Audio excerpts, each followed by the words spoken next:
Hey, what's going on, family? Welcome to my channel, Underrated Darkness. Make sure the bell's lit. Alright? So y'all be the first ones to check out my powerful live stream on video. Alright? Go to my you don't want the links? It's in the description box with my hashtag. Check those out. Very much appreciate. Share this stream throughout social media. Very important. All right? Boom. Go to my archives. Check out what I did in the past. Let's get them lights up. I did 2 streams last night. I did the first one said, do not let they labels make your reality part 2. Let me say it again. Do not let they labels make our realities part 2. Want y'all to check it out. Also, want you to go check when y'all check it out. I also put the link up the first part. That should be the beginning. I believe it's the beginning of the chat of the live. All right. So I want you to check that out. Matter of fact, I want you to look at that first. Then you check out part 2. But I want you to go to one first. But it's right at the beginning of the live. Right beginning of the chat. Okay. And also, I did last night on the underrated after night grown up time part 3. All right. Want y'all to check that out. But I want y'all to check the first one out. All right. Boom. Also, I have a PayPal account. Also, a super chat. Want to donate? Feel free. Very much appreciate it. If not, hit the like button. All right. Okay. My special guest, the one and only, Muhammandisthe one. That's my special guest. He's going to chop it up with me on the Darkness Round Table. All right, so mute your mic, my brother. Introduce yourself, the junior elder himself for our community. Assalamu alaikum, brother, and thank you for having me on this round table today. And it should be a very fruitful discussion, and whatever we talk about, and I know it's going to light up the board today. So thank you again. All due respect to you, brother, and let's get it on. Let's roll. Yeah, we're gonna wait for some more people so it can build up and everything, and then we're gonna chop it up. But me and the brother was talking about, we come to find out when we first met each other, we have a lot of similarities, not just in New York, but of certain demographics that we will go chop it up in a few minutes and stuff. But I don't, and I'm gonna say a little here, but I'm not gonna give it up. But we got a lot of similarities between us and everything. But we gonna chop it up. But I met the brother Muhammadisthe one through Ticket TV, and after that, we was building after that ever since. And but there's a whole lot that you don't know about this brother. He's been through a lot. He's been serving our community in many facets for a long time. He had coached teams, get people out of the streets. He actually paid out of his own pocket, keep the kids out the street. Very rare in these days. Also, he's been activist. Matter of fact, I met him. Also, I've seen him also activist in Harlem. All right, so he's been activist for our community, always standing for our community. And this is my brother, and he's Black Puerto Rican, but y'all hear me. There are some of them do not want to identify Africa, so he do identify Africa. So, and we waiting for some more people to come in and everything. But I just want to let you know that I salute this brother. Now, people say, "Why you call him a junior elder?" Because I want to, and I could do that. Got a problem with that? No, You have a problem? You want that It's all black good. smoke? Nah, I'm behaving myself. Nah, bro. I don't find, he's like OG status, but in going to junior, so I call him junior elder. That's one of the people that look out for me and whenever I need advice and everything, and he give it to me. You know what I'm saying? So it's not a give and take. So you need surrounded by people like that that's gonna give you straight. And, no matter if I'm right or wrong, he give it to me straight. So I call him the junior elder for our community and stuff like that, and he served that real well. But I just want to let you know that he part of the doctor's family. He part of the doctor's family, part of the vision, and I'm trying to pray. But and then also part of his vision, what he tried. So I already hit you with Tony Smith. Now I'm gonna hit you with Muhammandisthe. We wait for some more people to come in, and we're gonna chop it up and everything. But before we start, brother, you know, the things that you hearing of YouTube, what's your take on that? Currently, what I'm hearing about YouTube. Well, I kind of view YouTube as some people getting off rants, getting off their frustrations. Some people getting off pushing vital information to the community. Some other people bring the drama thing with them. So you can divide that down into thirds. And then there's just people out there that just, I guess, want to be seen, and that they have their little social media 15 minutes of fame or whatever. But it's a tool to be used, but it's how you use it. It's like anything else in life. You know what I mean, brother? That's true. I hear that. So, because I know they can be,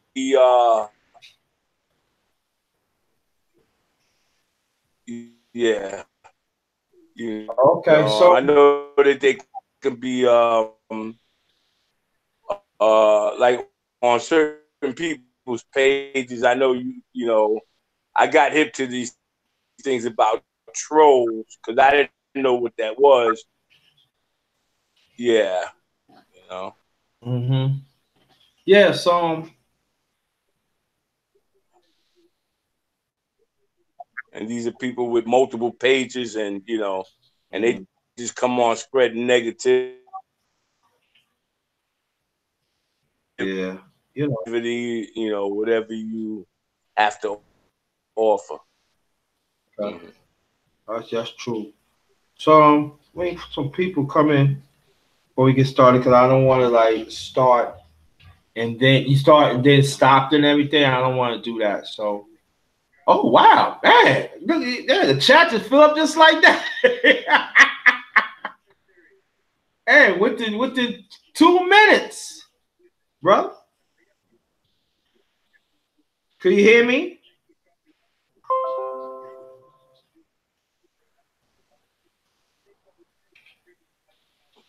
Can you hear me, brother? Wow. Can you hear me? Wow. It came. Oh no, there's no link. There's no link, Rain Woman. It's a special guest. He's a special guest. There's no link. There's no link. We'll chop it up if there's no link. So I guess piece of JMK 2121. I'm gonna read it out, then we're gonna get it going, but chop it up. James J, V Dub Boogie, thanks for coming, as always. Thanks for coming back. K Money Spoken, thanks for coming. I appreciate that. Raining Woman, thanks for coming. Danielle S, thanks for coming. Miss Douglas, thanks for coming. Very much appreciated. Brother, this is, let me introduce you again. This is the one and only, the junior elder of our community, the special guest, of the darkest round table. Muhammad is the one said hi to the family.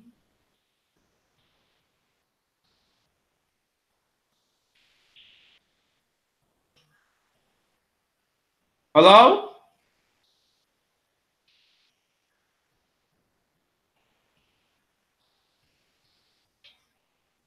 He having problems with it. Brother, can you hear me?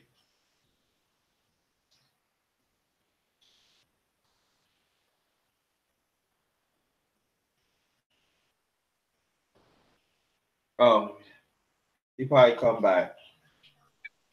Hello? Sorry about that. Yeah. Hello? Okay. Yeah, you gotta hear you down. Now I'm just saying that we got to see like we got a full house. So we're gonna chop it up right now. You ready? Yes, sir. Okay, welcome Sonny Boxing Talk. Special guest, Muhammad's the one. Chop it up with the one and only, the underrated one, the grinder. Chef JT, not just chefing in the kitchen. I'll be chefing up information. Also, the grinder reaper. Respect my existence. Let's go. All right, all right. My brother again. Oh, hold on. Let me get this off. Okay, let me get this off. Okay, let's get them lights up. Very much appreciated. And the mods, my doom shot, be on the job. Because I think there might be some trolls be coming. Again, I want to welcome my brother Muhammad is the one, the special guest. All right, we're gonna chop it up today. Say hi to the family. Hello, my family. Peace and blessings to everybody out there in the chat. And hope we can bring some information that's pertinent to our existence and our being. And hopefully it could, help us all, because we all are family. So thank you for tuning in. And I heavily appreciate that. And let's support JT, the brother, and his page.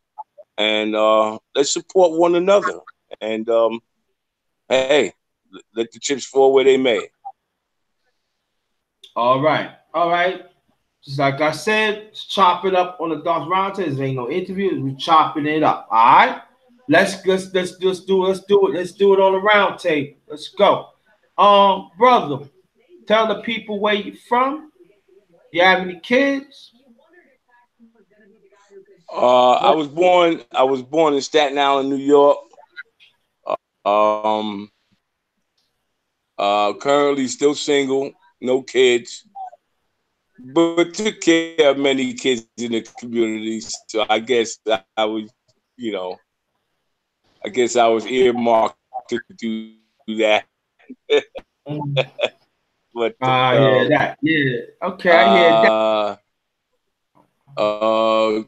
Throughout my life, I moved around to a lot of different places, Mm-hmm. Yeah. So, yeah, that's about it there. Okay, And, worked mother for and the school father? system in Oh, New okay. I'm York sorry. City, worked for the Department of Juvenile Justice, retired from there. Also coached high school basketball, and. Okay, cool. Yeah. Mother and father? Yeah. My mother and father were both born in Puerto Rico. They both come from. Well, my father was born in Ponce, and my mother was born in Santurce, Puerto Rico. So, to them, yeah. Okay, cool. Brothers and sisters? Mm-hmm. Any brothers and sisters?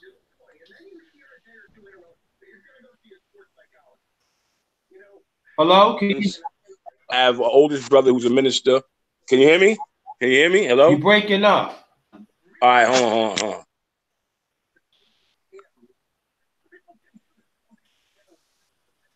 Wait a minute. Can you hear me now? Yes. Any brothers and sisters? All right. Yeah, my oldest brother is a minister. He lives in North Carolina right now. Okay. My oldest sister lives in Staten Island, and I got another older brother that lives in New Jersey. Okay, close to them. And he's the one that I was mentioning that he ran that East Harlem Employment Services Strive that was geared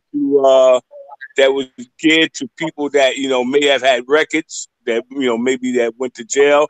So he offered that as a second chance solution to get them into the workforce. Okay, that's what's up. Yeah, that's what's up. He appeared on 60 Minutes some years ago with Leslie Stahl. They did a feature on him, and it was seen worldwide, and so he's retired now, but he just does consultant work with the agency.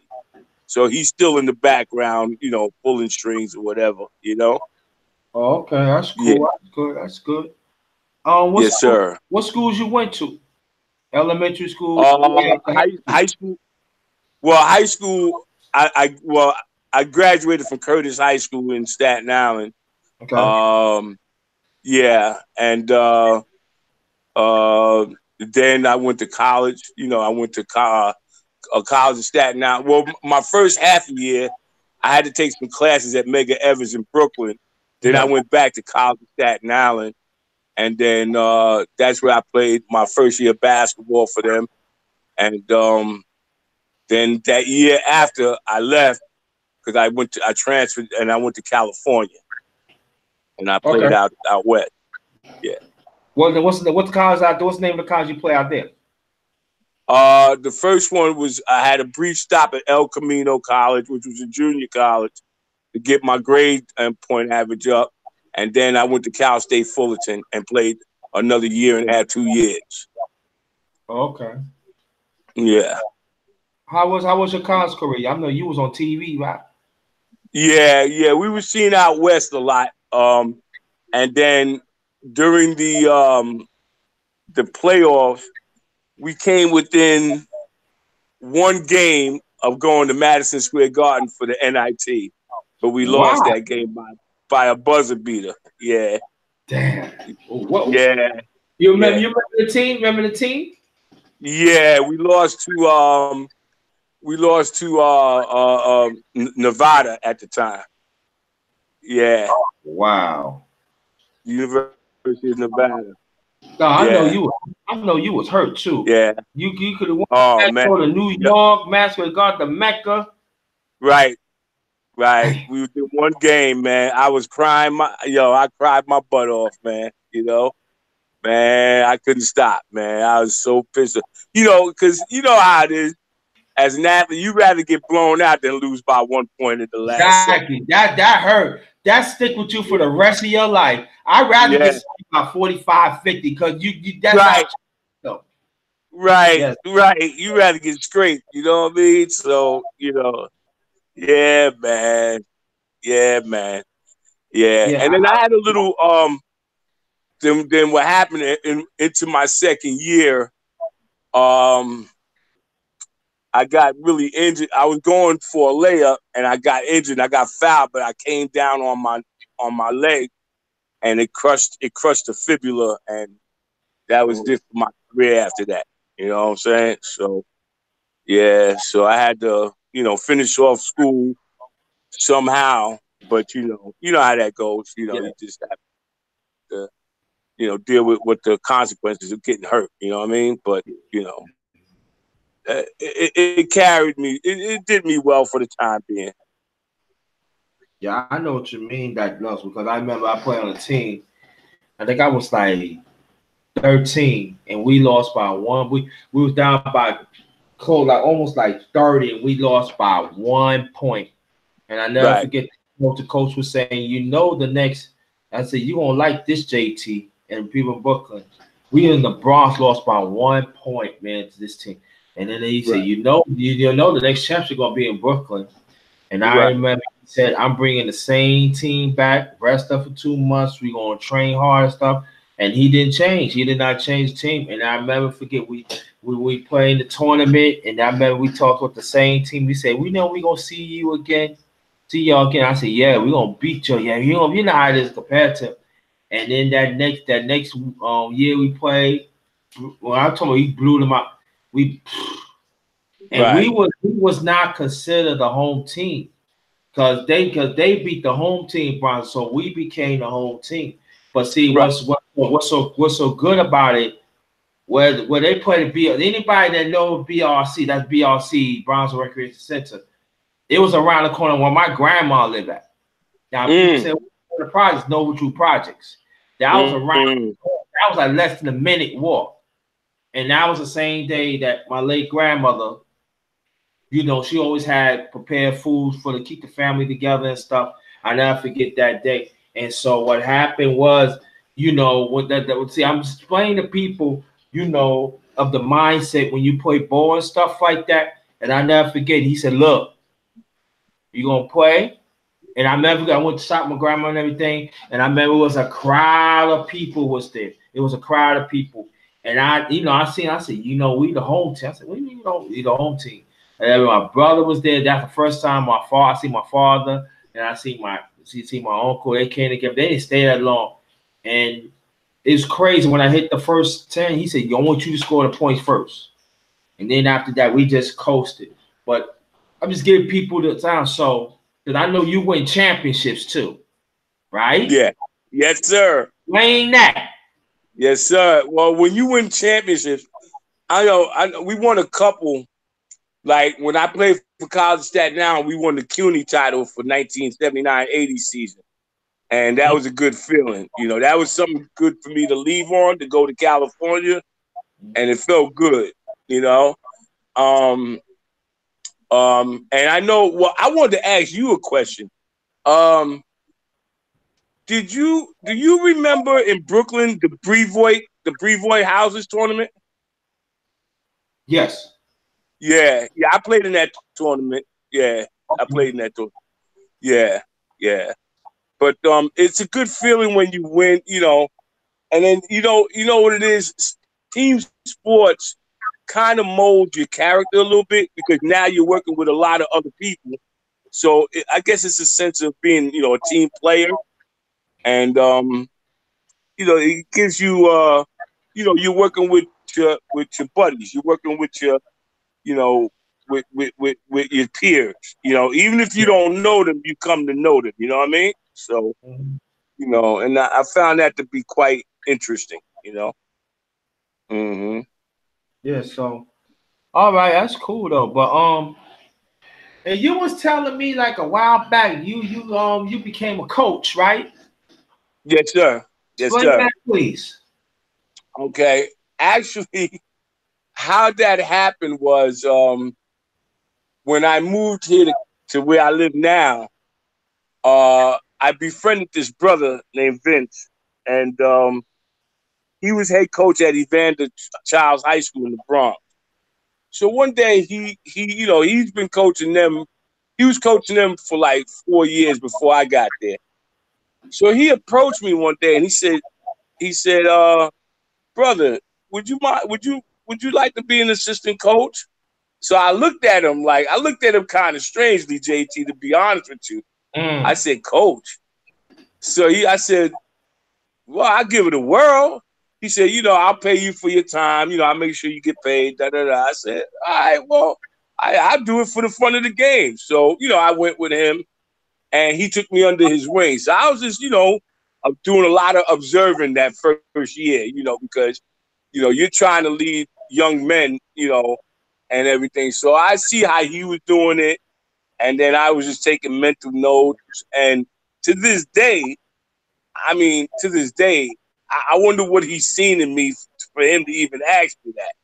But Mm. one thing led to another, and then I became his assistant for the next 6 years, his top assistant. Mm. So, and yeah, and I know we had my first year there, we turned around the team. They went 10-11. So I said, okay, but the following year, we really worked hard with these kids, and we went. Our record was like 20-4. and we took the Bronx division in our division. And that year, we worked so hard. We produced 3 kids that made all city, while other teams only produced 1 or 2, and we produced 3. Yeah, and this is coming out of a no-name program at the time, okay?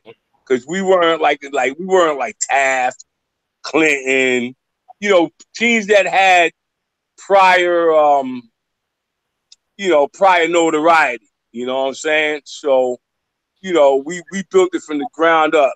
So again, I still don't know what he's seen in me, but we took off, man, and we started developing winners. And one of my prize kids was that kid Hashimu Evans from the Bronx. Mm-hmm. When he played with Kentucky in 1998, he came off the bench to help Kentucky defeat Utah in the national championship. What's you the can go name? on YouTube. Hashimu Evans is Heshimu Evans.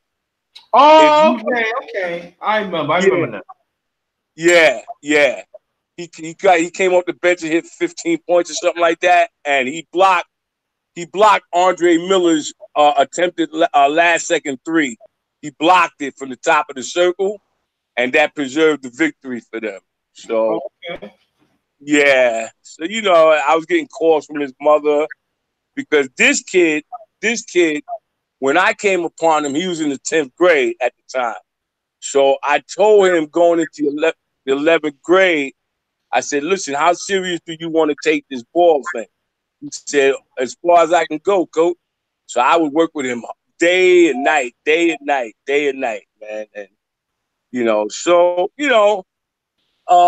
then I ended up coaching Little League Baseball in my community. Travel baseball when the guys got older. We would go different areas like Westchester County, New Jersey, tournaments in Baltimore. We would do fundraisers. You know what I mean? Mm-hmm. Anything to get the kids off the block, basically. You know what I mean? Okay. That's what's up. Yeah. So let me ask you a question before we get into something. We see coaches that only teach offense or defense, right? But it's very rare in the back that you got coaches that knows the game. I'm talking about any sport that offense and defense. Okay. I want you to explain to people, because I know that you hear me talk about sports on here, so now I did a little coaching myself, but I'm not top, so I talk about me in the future. But why it's so important when you coach, when you know the offense and defense, and plus the discipline, and how it could apply to our life? Okay. Well, all right. Well, let me start with the defense. All right. Okay. Defense, no matter what you put up, whether it be a zone, man-to-man, boxing one, whatever you put up, to safeguard. See, defense is about communication. So, in other words, what I mean by that, for those in the chat who don't understand, it's like if I'm checking somebody straight up and the other guy on the offensive end, they come up to set a pick. I don't see it coming. However, the guy that's checking, the other guy has said, hey, Muhammad, to your right, pick coming. So that will allow me to get around that pick without running into the pick. That defense is communication, able to communicate with your guy to shut down where the offensive threat is coming from. So you have to move certain diagonal ways on the court, whether it's 45-degree angle or just to get in position. All right? That's defense. That's what brings the trust, because if somebody gets by you, you got the big guy in the back ready to reject his shot. So it's about communication in defense and trusting your teammate, trusting the teammate to get your back. So if you mess up, they can pick you up. Now going over to the offensive part of the equation, passing the ball around, moving and cutting. Somebody that's not chucking up shots all day, because somebody that's chucking up shots, that means they're only thinking about themselves. Whereas offense, it's a team effort. It's everybody's touching the ball. Because I played for coaches in the beginning on our first possession. Everybody got to touch the ball. I don't care if you're open for a shot. Everybody got to touch the ball. So everybody gets the feeling of the ball. So, and then you're moving, you're cutting, knowing where your guy's going to go ahead of the play before the play even develops. You understand what I'm saying? So this way, that's another form of trusting your guy, trusting your teammate, knowing that he got your back. Okay,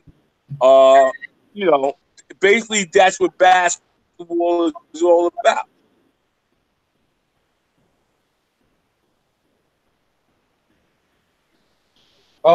Sorry about that, J&J. That's my phone and everything. That's my phone. But now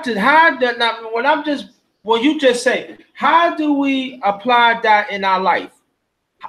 Explain to people why. Okay, well, what you can do is everybody can be, how that transcends from the court to life is everybody basically be on the same page. We have to basically trust each other. We can't, because see, if you try to tear down somebody in real life, if you take that to the court, that's called being a cancer to the team. That means you're trying to disrupt the team the team's aim for success. So with people, listen, you don't have to agree on everything, every little thing, but you have major points of contention that you can agree on that can go through life. You get a bunch of people that are like-minded, some sort of like-minded like you and I, and push the pendulum forward. Because see, with us, what happens with us, we get stuck and then we can't pass the ball. You understand what I'm saying? Yeah. Yeah. So somebody like you might have a better shot at something in life than I do. So I'll say, okay, JT, I'm going to give you the ball. Go get it. You understand what I'm saying? Because then if you're successful and you come back to us with the successes, that's going to make us successful because now everybody has a little part to play. You see, you're going to get that bag, brother. So when you bring back that bag, we're going to be like, okay, what we going to do now? See, we could think of different things, investments. We could think of different entities instead of being jealous of one another. Because when we be jealous of one another, nothing gets done. Right. You see? Yeah. And that's how it translates from the sports to the real life. Because you got to work together in order for these things to happen. Okay. So how long you coached? Man. Any sport, the sport that you did, any sport. All together, both basketball and baseball combined, almost 30 years. Wow, that's a long time. Yeah. That's a long time doing it, folks. So what about baseball? How you got into coaching baseball? Okay. Once I left the basketball world, there was this brother here where I live, and he was coaching, and I used to talk to him, and he asked me, he said, "You think you might want to take a team next year?" I said, "Yeah, let me think about it." So I thought about it because baseball actually was my first love before basketball. Right. Yeah. So I went to these meetings with the Little League here in my area. And, I had help from this other coach, how to draft these players and this and that, this and that. And lo and behold, that first year, I had a bunch of 9 and 10-year-olds, and we took the championship. My first 2 years. Yeah. Wow, that's impressive. Yeah. And I was like, whoa, And, but these 9 and 10-year-olds could play. So with that group, see, I came in with that group.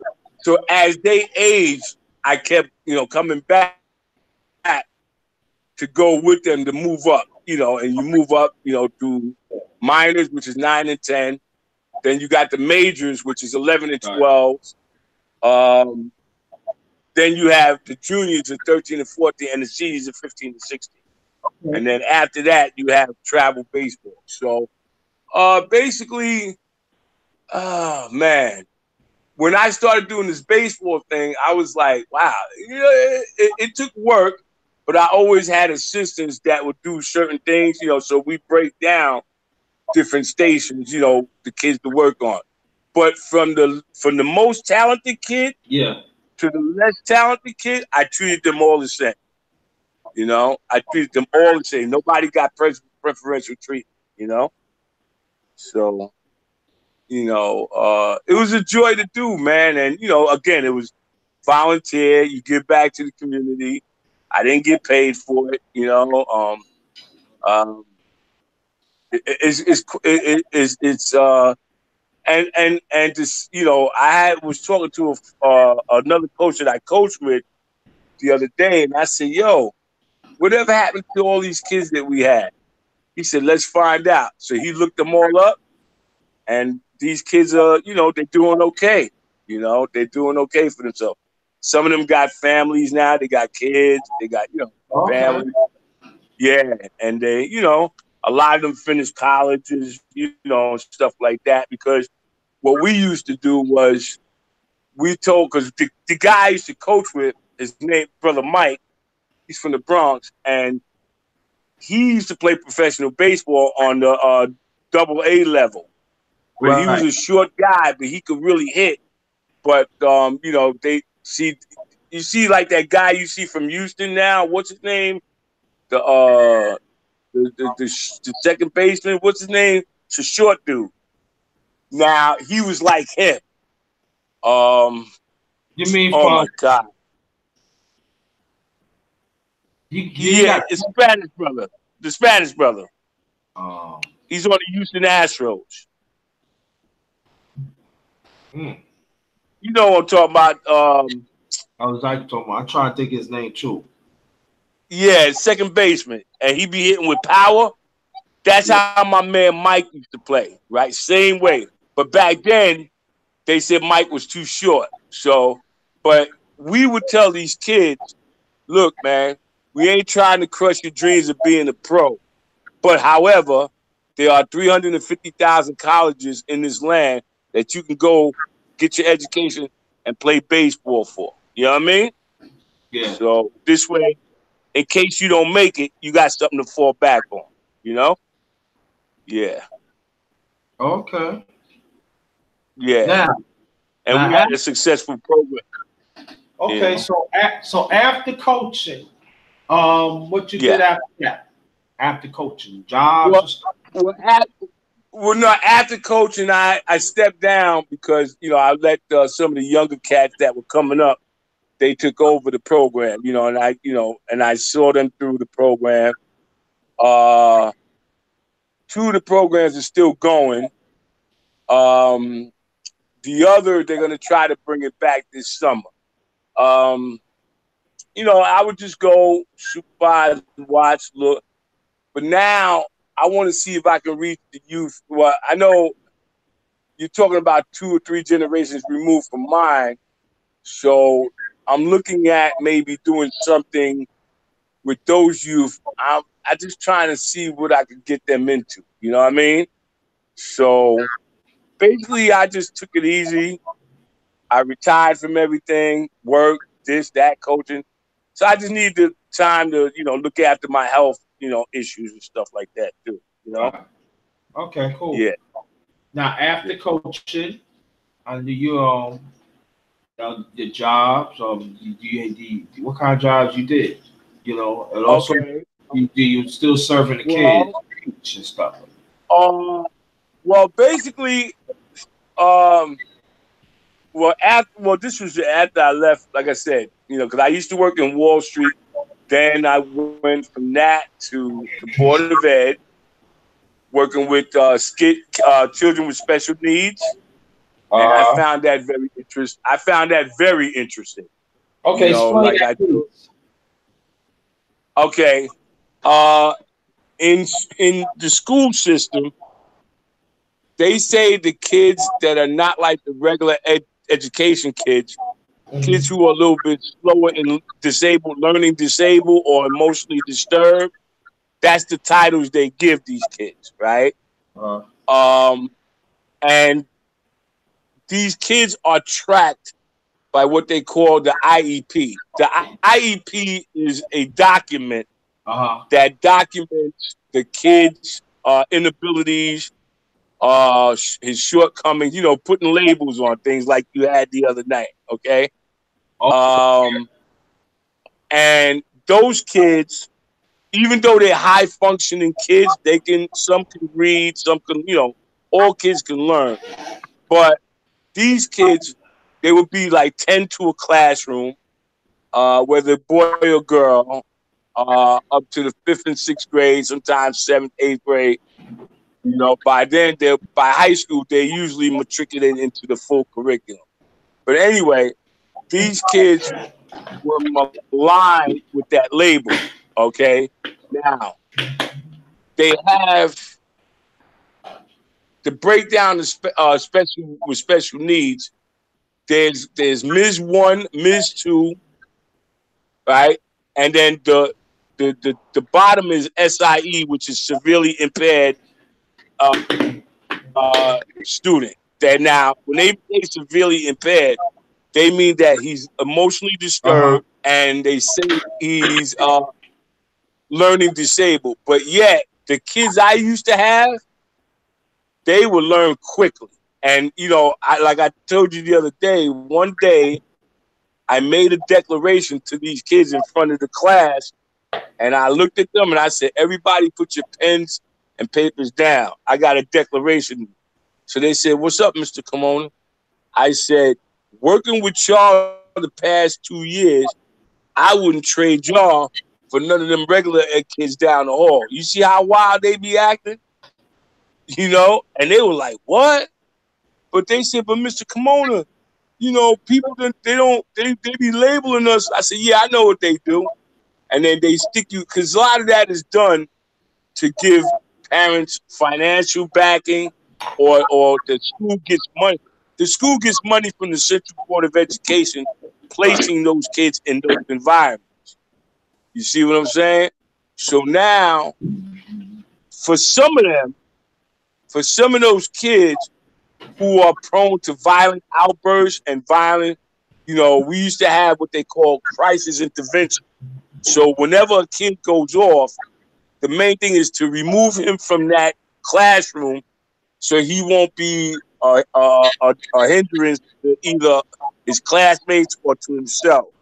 And we'll put him in the timeout room, and then we'll talk to him, get him back up to speed again. But that's a whole nother thing. That's a whole nother conversation. But these kids, some of them were in, at that time, was the school to prison pipeline. So Uh-huh. if that was their last stop, I would tell them, yo, this is your last stop, man, because then you're gonna end up where I ended up going to work anyway. And where I ended up going to work for DJJ, which is Department of Juvenile Justice, I used to see some of them kids. And they used to Mm. say, Mr. Kimona, what are you doing here? And I said, no, the question is, what are you doing here? Didn't I tell you this was going to happen? So, but, that was a whole nother thing that they were doing to our young black boys. Black and Latino boys. You understand? But touch on that, please. Touch on that a little bit, please.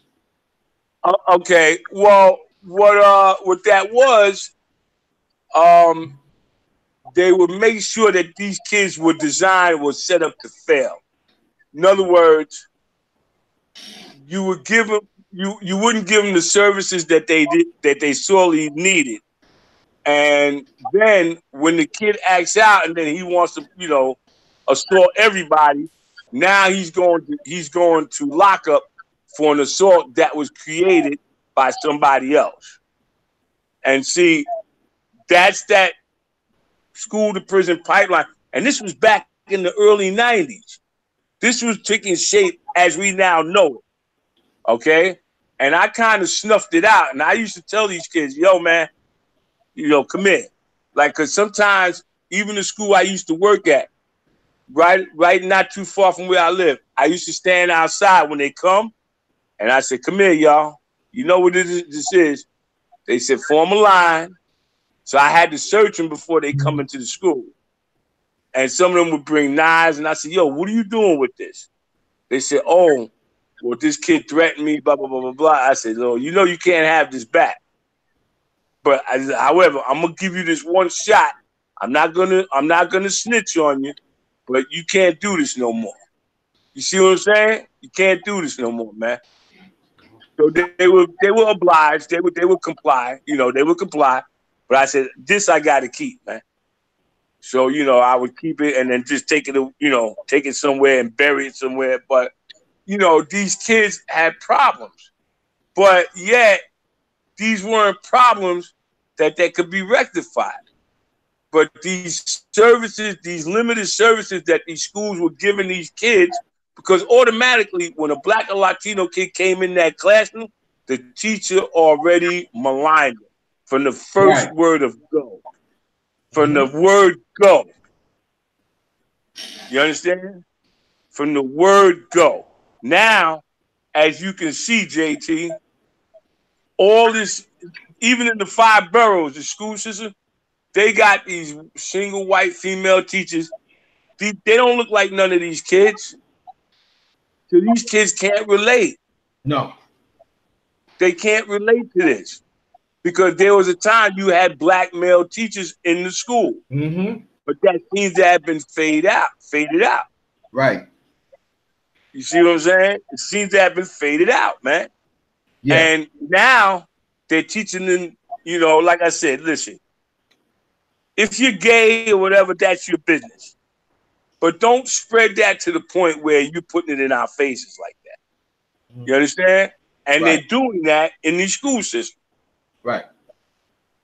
I don't care what you do. What you do behind your clothes, that's what you do. Be my guest. But don't smash it to the point where I got to see this day in and day out.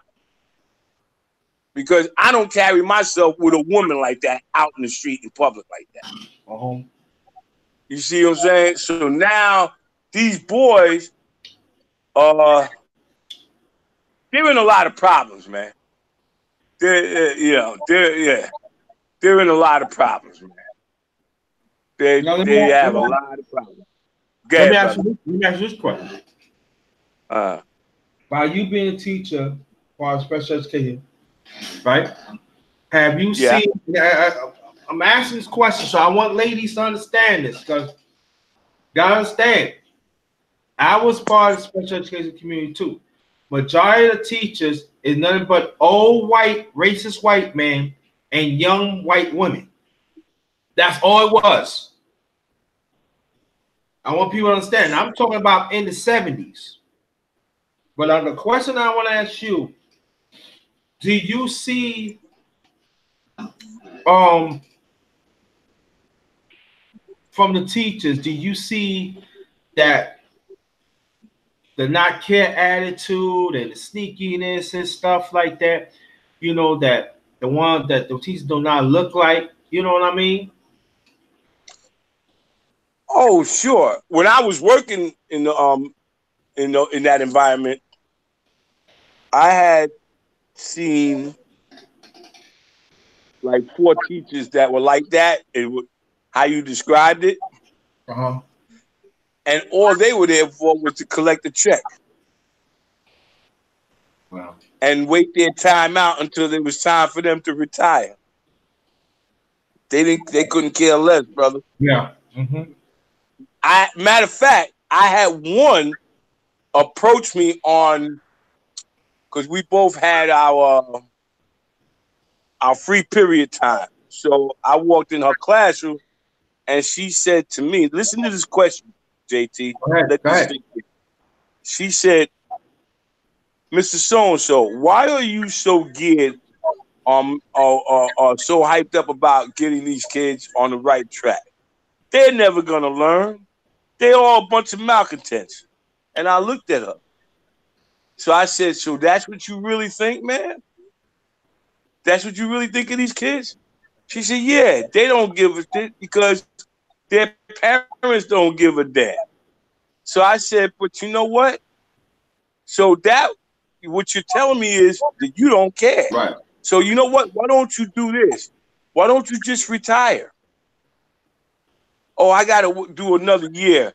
I said, forget the other year because that's a year wasted, man. That's a year wasted that another teacher could fill your spot in that could teach this kid. Well, damn, I'll take your spot. You understand? I've had kids come up to listen. Let me tell you. Oh, you're gonna laugh at this one. I got access to this junior high school right down the street from where I live, right? So one day I had this white, she was young at the time, not young, but she's like in her late 30s, early 40s. So I was a one-to-one para with this kid, because I had to watch him all day long. Because, he was prone to violent outbursts, whatever. Then they had this other big guy named Kenny. So Kenny knew this lady, the teacher. So she was getting ready to teach the science class, right? Now, just when she was about to begin, the principal phone call. So she had to take the call. She looked at me. Now, you talking about labels. She first looked my way. Then she glanced over at Kenny. And she said, Kenny, take over the class. Read from the book, and give them a breakdown of the science project that they got to do. So she left. This big guy, Kenny, he was a former football player. Wow. He looks in the book, JT. He's fumbling through the pages. And I'm sitting back laughing like, oh, so she thought she's looking at me. See, that's why perception sometimes you could be looking at the wrong thing. Because, I know this is a visual society we're living in now, but you'd be looking at the wrong thing. So now, to make a long story short, he's fumbling through the pages. He doesn't know what to do, and he got thrown in the fire. So he looks up at me, and he said, could you come up here for a minute? I said, man, go ahead, man. Sit down. I got this, man. Right? So I went to the book where she left off. I went to the book. I knew exactly what, so I went like this. I said, watch how I approach it to the kid. I said, how many of y'all play basketball?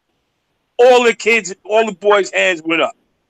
I said, have you ever felt like this after you finished playing? They said, yeah, Mr. C. Why? I said, because your blood is flowing through this part, I broke that shit all the way down through the human anatomy, right? Mm-hmm. These kids were so engaging. Then I looked up again. She came back into the room with the principal and the assistant principal. And they were sitting there gazing at me. Like, oh my God, it's him teaching these. And I said, well, you gave the book to this guy. So now, so when I see her, I said, well, Mrs. So-and-so is going to take it from where I left off, guys. They said, no, we want you. And the lady, she said, "No, you go ahead." I said, "Listen, I'm gonna do you this one, but I don't get paid on the same scale you get, you know. But I'm gonna give you this gift today. After that, this is yours. And next time, don't do that because you're looking at me and you bypass me thinking that I didn't know a thing. But you went to your man, you went to your boy, and he didn't know what to do. You see what I'm saying?" Yeah. And those kids, they were like, "Yo, man, we wish you was our teacher because they don't explain it like you do." See, I break it down to the simplest terms so they can understand. Right. I said, "Man, listen, man. Listen, man. Listen, man. You guys got the ability to learn what's going on. Don't never let nobody tell you that, man." Mm-hmm. So I was an advocate for those kids, but you know, and You're breaking up. You're breaking up. the management or the school management, they used to look at me kind of funny, and I'm like, "Yo, I don't care. Listen, man. They give me respect because I give them respect. In order to get respect, you got to give them respect, man. You understand?" So that's it for that one, brother. You know what I mean? Yeah, Okay. yeah. Yeah. Okay. So that's the only jobs you had? And then I worked in Wall Street too. I worked before the Board of Ed and Spofford. I worked in Wall Street for about 10, 15 years. I was doing working as a cage clerk, you know, where you know, like the messages that bring you. Where at that time, we were recording. We were doing securities, and stocks and bonds work for brokerage houses.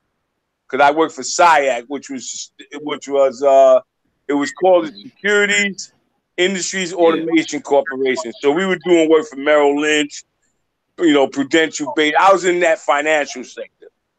You understand? And so we were doing like crunching numbers and the day's activities in conjunction with, because you know back then they had the New York Stock Exchange and they had the American Stock Exchange. Remember the Amex? They had the Yes. Amex, yeah. You know, this S&P shit came out of nowhere. Now, because now they had the New York Stock Exchange, Amex, and it was something else. But we used to do work in conjunction with, you know, the federal regulations from both stock exchanges. And then after I would finish my work, I used to have to transport that work from 55 Water Street every day to the World Trade Center, as we once knew it. You know, Okay. I used to have to go to the 74th floor, you know, with a cart full of like the big disc tapes. Remember, like they had the disc tapes Yeah. and and these index cards, which were stock option cards and stuff. But I had to, I would push it in the cart and I had my smock on, you know, with my shirt and tie on, you know, that type. You know, Okay. yeah, Cool. All right. Mr. yeah, Mr. New York Renaissance man. yeah. You know, on the way, on the way. I just got to add a little funny though. Go On ahead, the go way ahead. to the Yeah, World, go ahead, go ahead, go ahead. no, on the way to the World Trade Center, I used to see this brother out there. He said, hey, I got you. I said, yeah. Give me a few minutes. I'll be back.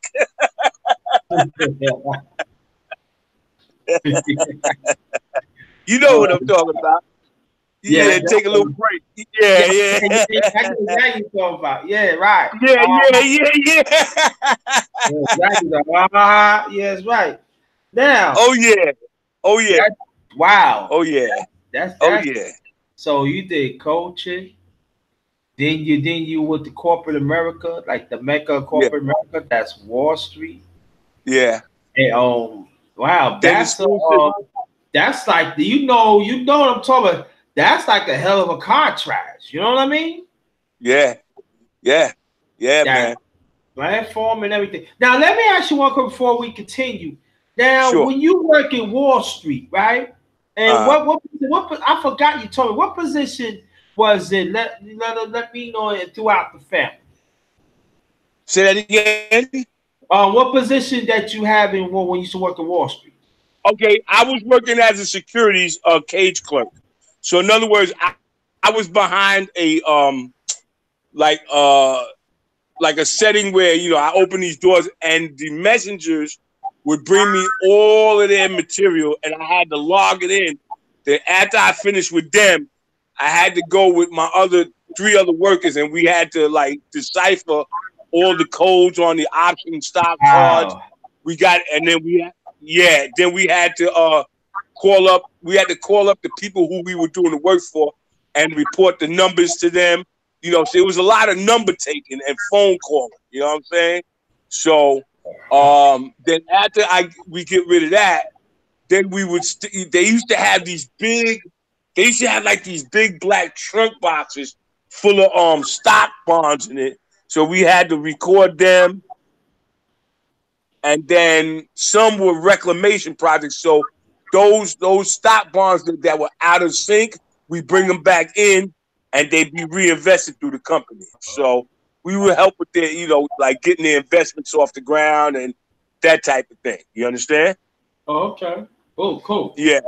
All right. Yeah. It was interesting. It was interesting work. It was very, I got to see how numbers were crunched and, and how things were going and, you just kind of keep your eye on certain things like that, Yeah. Okay. Good job and everything. Good coaching and stuff. And our people are glad you're here enjoying this chop up time with Muhammandisthe. Now we're going to get into activists. When you become activists for our community. Well, that kind of driven me to the point when I started going to when I became a Muslim at the Nation of Islam, Mosque number 7 in New York and in Harlem. And after hearing these brothers speak, it kind of triggered something in me that this, I always was like that, but hearing those brothers speak, it kind of lit the fire under me. So then I found myself on the end of, demonstrations, activism, walking in the streets, doing this marching and stuff like that. And, like you recall that time when Brother Khalid Muhammad came to Harlem and he spoke and, yeah. Yeah. Yeah. You said you recall hearing my voice at the end of that thing, So we was right in the middle of all of that stuff, brother. And, people used to tell me, man, but you out there like that, you got to be careful because you get killed. I said, listen, man, if it's to make change, man, for my people, I'm all with it, man. You know what I mean? I couldn't care less.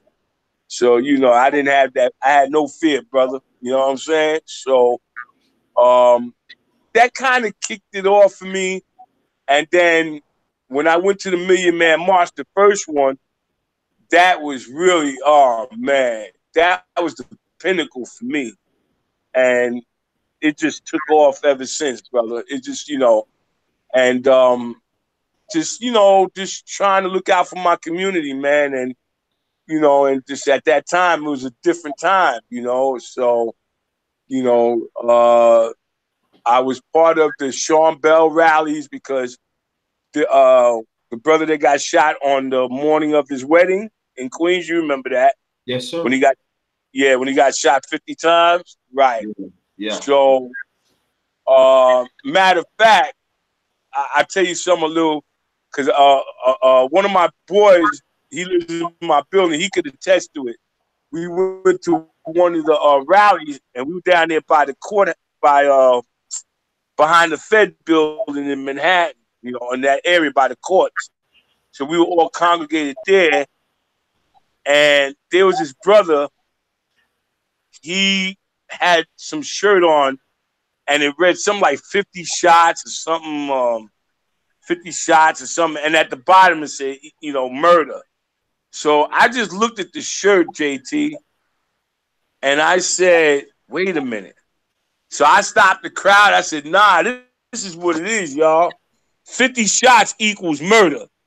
And I said, let's chant that. Yo, that thing went around the world, bro. Because this brother, he went online and he said, yo, this brother yelled 50 shots equal murder. And my man showed me it. He said, yo, Rod, you see? Look, look, look, look, look, look, look, look.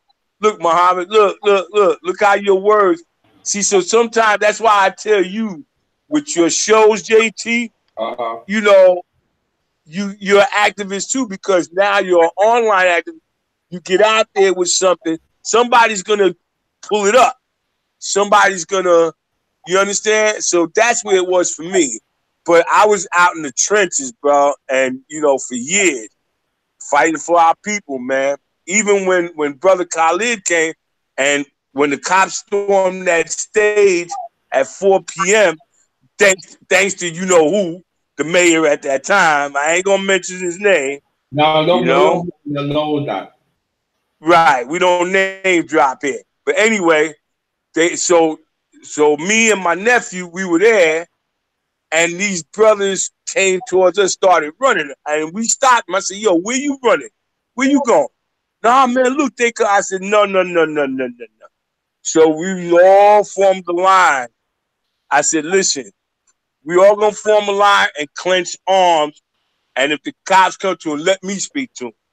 They said, all right, brother, all right. So we stopped, and cop came up to me, and he said, you got to move. I said, we will move in orderly fashion, sir, because we got women and children back here, and we are not letting them get stomped at all. Now, if you don't like that, then you just have to be a rump. But right now, we standing here to protect our women and children. And once they get out unharmed, then we'll leave. And the cop, he just stood there and looked at me in my face. He just looked at me, and he had to agree with it. He had to agree with it. He said, okay. I said, thank you, sir.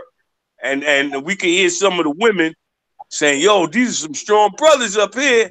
We didn't play no games, bro. Because we told the cops, if you don't like it, we're just going to have to rumble. Bucket. You know, 2 tears in the bucket. But, hey, we going to rumble today. Because the way they had, yo, do you remember that day, JT?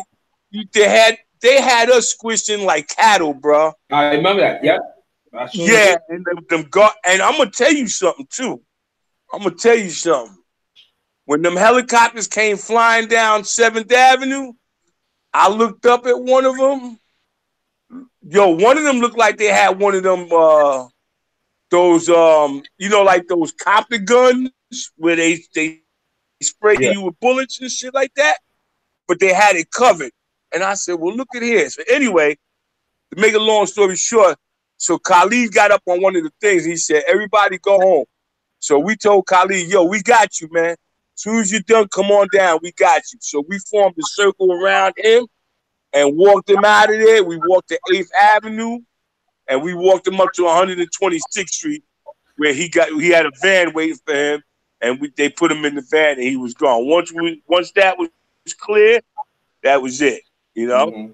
And I just didn't feel no fear, brother. I just, you know, we could have been picked off. But I just didn't feel no fear, bro. You understand? That's all right. Yeah. That's all right. Yeah. That's all right. Welcome, Art, the professor of our community. Welcome. Special guest Muhammandisthe. Chop it up on the darkness table with the one and only, the underrated one. Now, we got everything. We talked about you, talked about your family, talked about schooling and education and stuff. And all this happened. Now, we are going to talk about. No, first thing. Tell them what it's like to be a black Puerto Rican, especially in New York and around the country. Okay. Well, basically for me, It's a combination of seeing both worlds, but it's the same world as a Black and Puerto Rican. For me, it is. But, different, we eat the same food. It's just made differently. But I was basically, I was one of those kids out of my mother's children that I understood the Spanish language to the T, but I just didn't speak it. I always spoke English back to her. She could speak both languages too fluently. But I was told by a friend of mine, I never forget, his name is Jimmy and Troy. They were two of my best friends. And they always told me, yo, man, don't hide the fact that you're Puerto Rican. Yo, be proud of your culture, bro.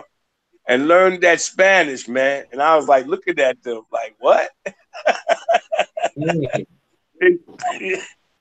They say, yeah, because they say you will always, once you learn to speak that, you can get different jobs like that, being translators. And I was like, really? So I was like, okay. So I started taking it up. And then, I used to be able to speak Spanish like somewhat. Now I got more of a command of it, but it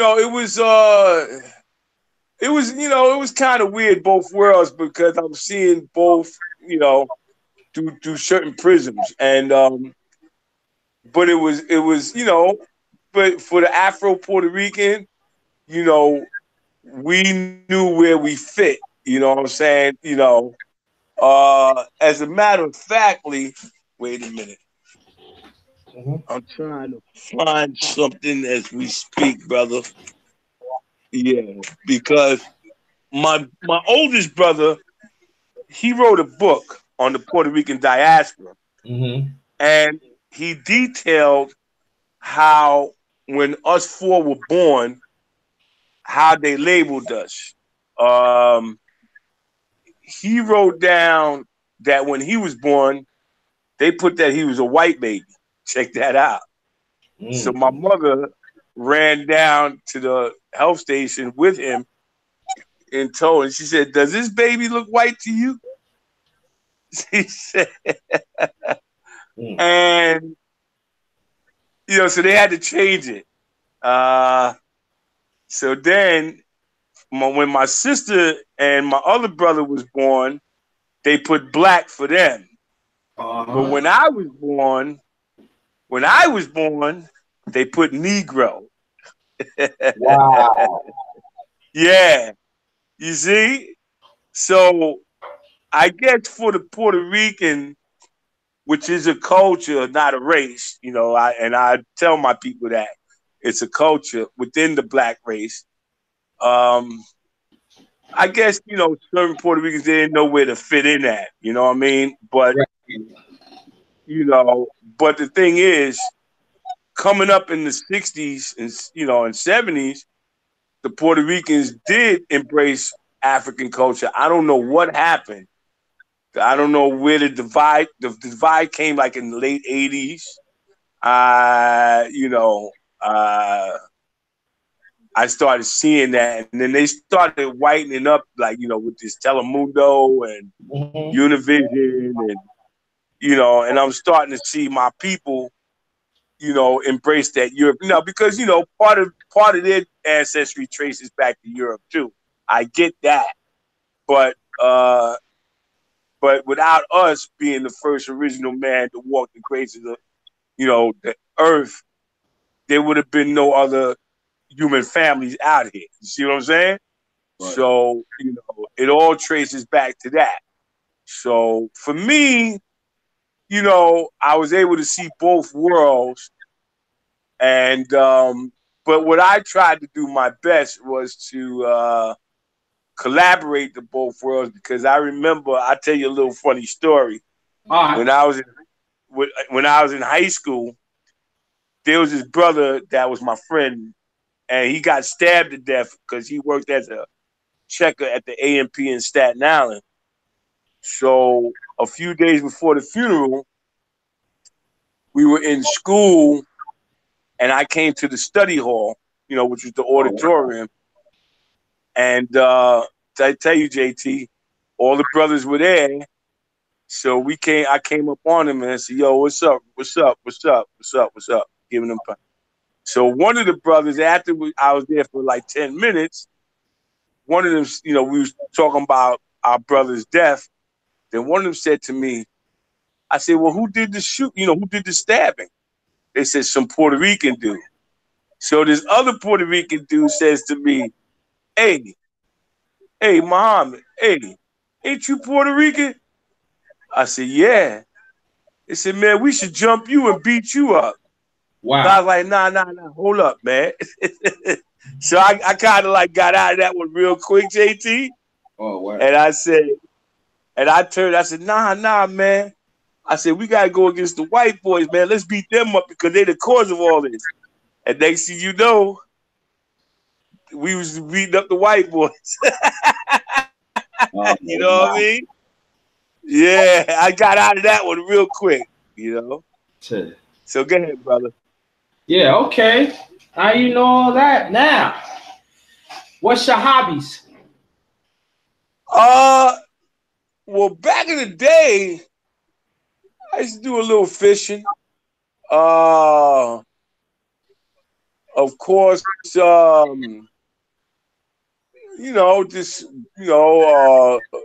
little ball, of course.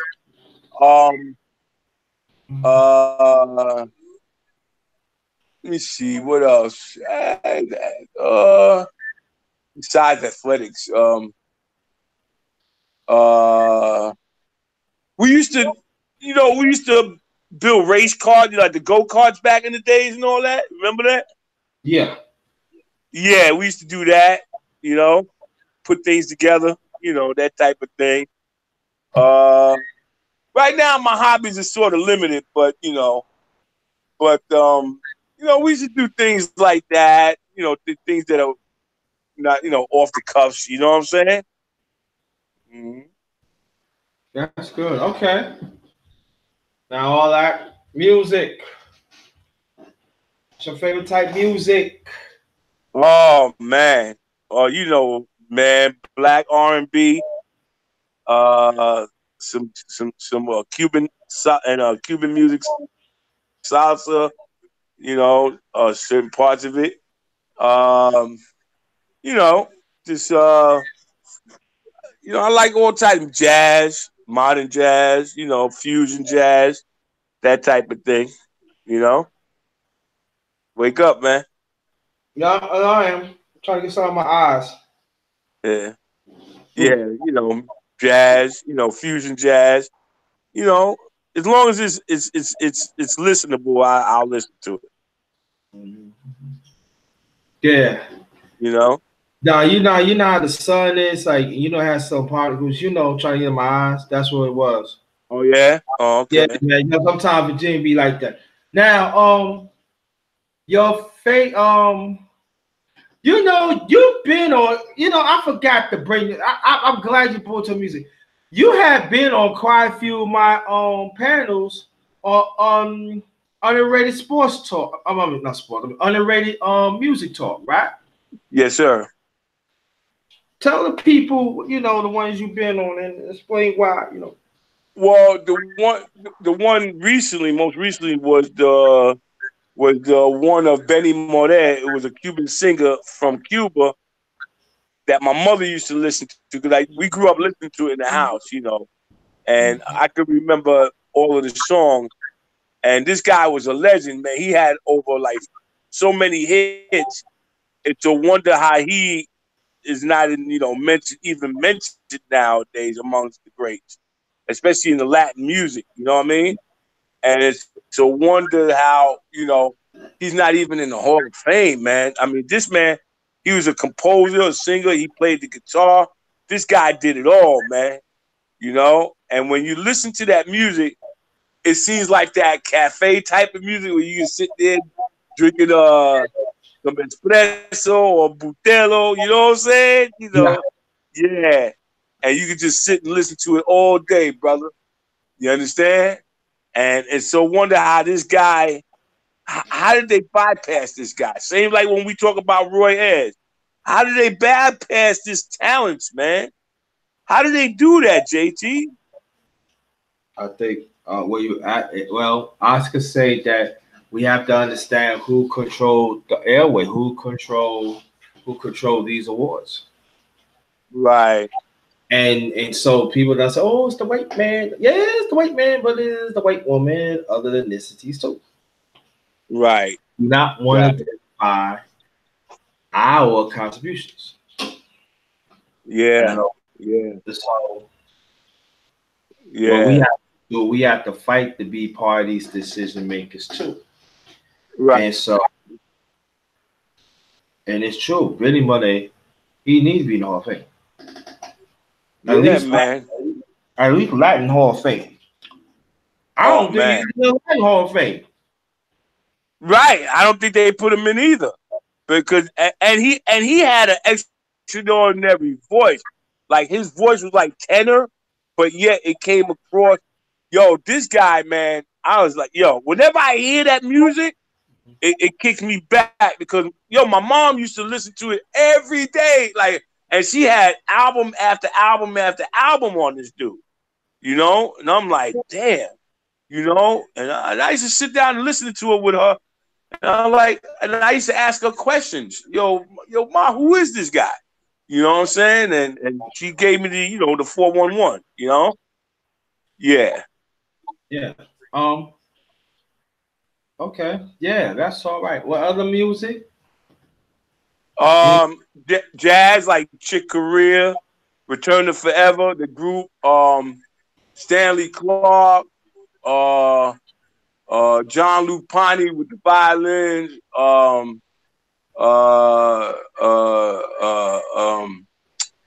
Pat Metheny with the 6 and 12 string guitar. I seen him live. Yeah. Oh man. Ramsey Lewis, To Kill a Mockingbird album. Yo, listen to that one, JT. That's gonna be your next assignment from me to you. Pull up To Kill a Mockingbird album by Ramsey Lewis. And just sit back and watch it. Yeah. Yeah. It's got some songs on there. I think I did, but I gotta go back and listen to it. Yeah. They got this song named Skipping. They used to play it on WBLS every morning. And I know if you hear it, you're gonna be like, yo, I remember that. Yeah. I remember that. Yeah. Yeah. Oh, yeah. See, I get into all time. See, I'm a musical type of guy. You know why? Because music, for some reason, when I listen to music, it carries me through the day. You understand? It's just the rhythm. And I love the rhythm of music. You know what I'm saying? So, yeah, that's me, bro. Okay. If you anybody want to ask questions, put it down quickly. Not quickly, but if y'all want to ask any questions about Muhammandisthe One, feel free, and we're gonna keep it going. You keep them going, brother? Yes, sir. Okay, cool. Now, tell the people where you met me at. Well, actually, when I got into this YouTube thing, like you said, Ticket TV was my first, guy that I ran into. And I used to write, say, yo, you sound funny, and he would write me back. So then one day I said, let's see, I just happened to be flirting around with the YouTube. And I ran to this underrated darkness. So I was like, oh, let me see what this guy's all about. Sure enough, and we started kicking it. And it was just the self-respect that we had for one another. I remember clear as day. And then you and I were going back and forth. And your station was a lot different. You understand? So I said, everybody else talks about boxing with the LD. And shout out to the LDBC, baby. No doubt. Right. Shout out to the mighty LDBC, yes. Right. That means the Lions Den boxing community and the Lions Den basketball community. Thanks to those guys because they got my interest back. But going back to you, And then I started listening to the content of what you was putting out there. And I said, this brother, I said, so let me put something in the chat. And I think I started off putting something in the chat. And you was like, yo, who is this Muhammad is the one? And then, you know, we just went back and forth. We kept talking, and things just evolved to what they are today. And I'm definitely happy that it happened that way. And brother, and you have my interest. So I was like, I said, damn, he's talking about things that people don't talk about. So I said, And I kept tuning in. Then I think I had supported you, subscribe. And I said, let me click this thing, click the bell. And then I just started following you ever since, brother, and I got the word out. I said, hey, man, this brother got some good things. So, and we kept talking to each other. It's just a genuine respect we have for one another. Okay. You know what I mean? Mm-hmm. Yes, sir. That's all right. Now, I'm still waiting for some more questions. Anybody that has a question, drop it down. We're still talking. Now, I want to bring it up, but I don't want to bring. Well, I'm gonna bring it anyway. Orange Crush 45 in Puerto Rico. Breakdown, please. Say that again. Say that again. Orange Crush 45, Puerto Rico. Oh man, let me tell you something, man. And I'm gonna think before I really answer that one. Okay. I know. Yeah, man. Yeah, forgive me for that one, man, because that you don't have to answer it now if you want. No. I'm gonna speak on it. Okay. Because you know how I felt about it. You know how I felt about that from the outset. Oh yeah, definitely. Mutual. Yeah, and to me, that crushed my heart, man. And I became, usually I'm a cool dude, but that got me a little bit enraged, bro. Because to see him, the audacity, the gall of this man throwing bounty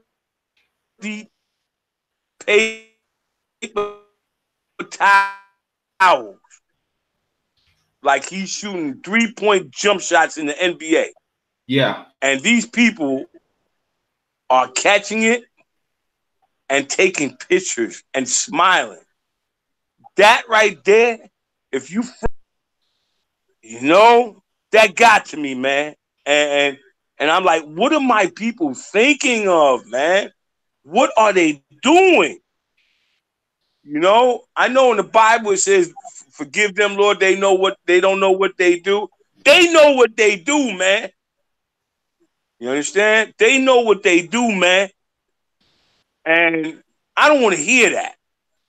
But bounty, paper, towels. And then he had the audacity, the nerve to lie again 2 weeks ago, saying he sent $91 million in re-infrastructure to that island, and they only got $300 million. But you know what?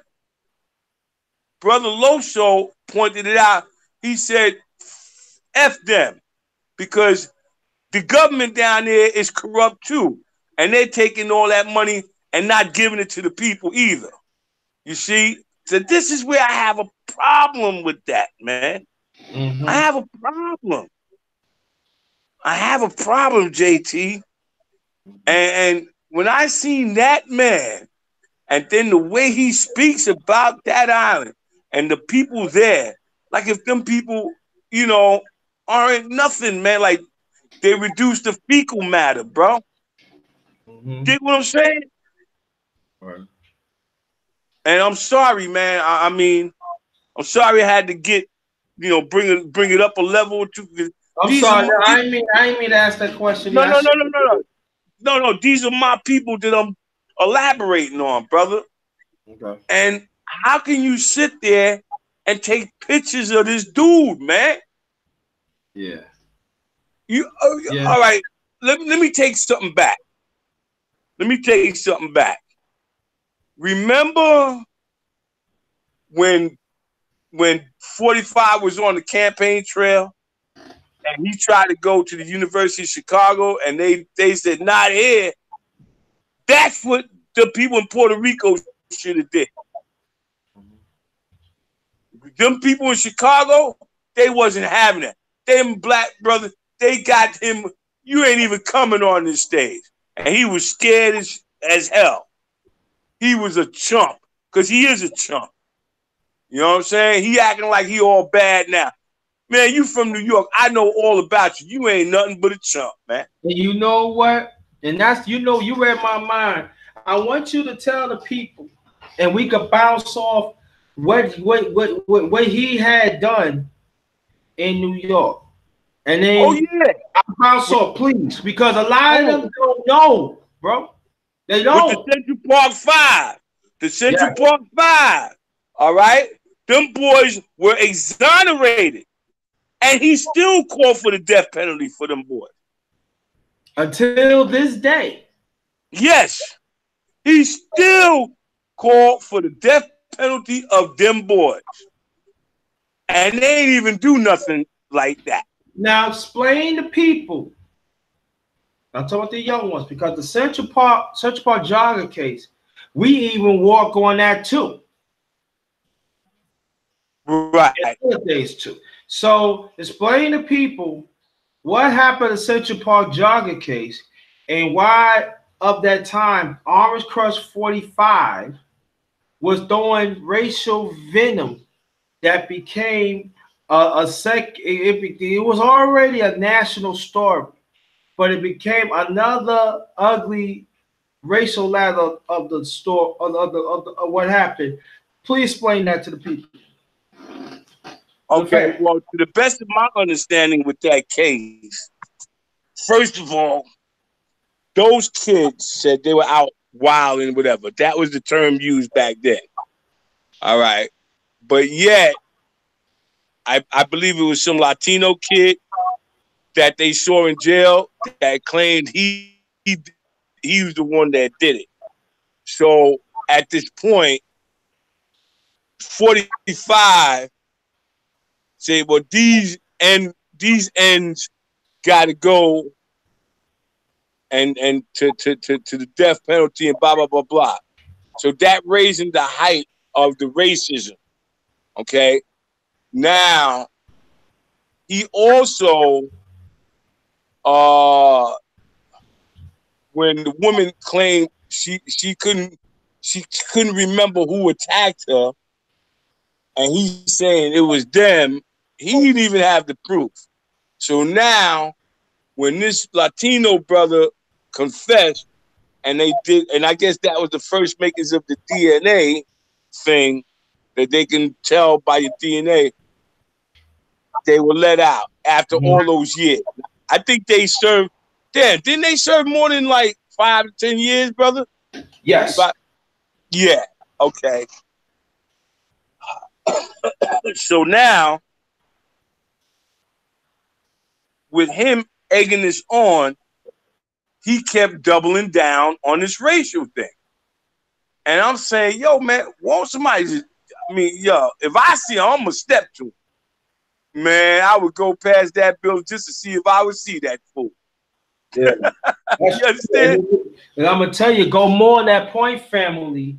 At one time, Orange Crush 45 was a registered Democrat. That's right. Let me repeat that again. Yes, he was.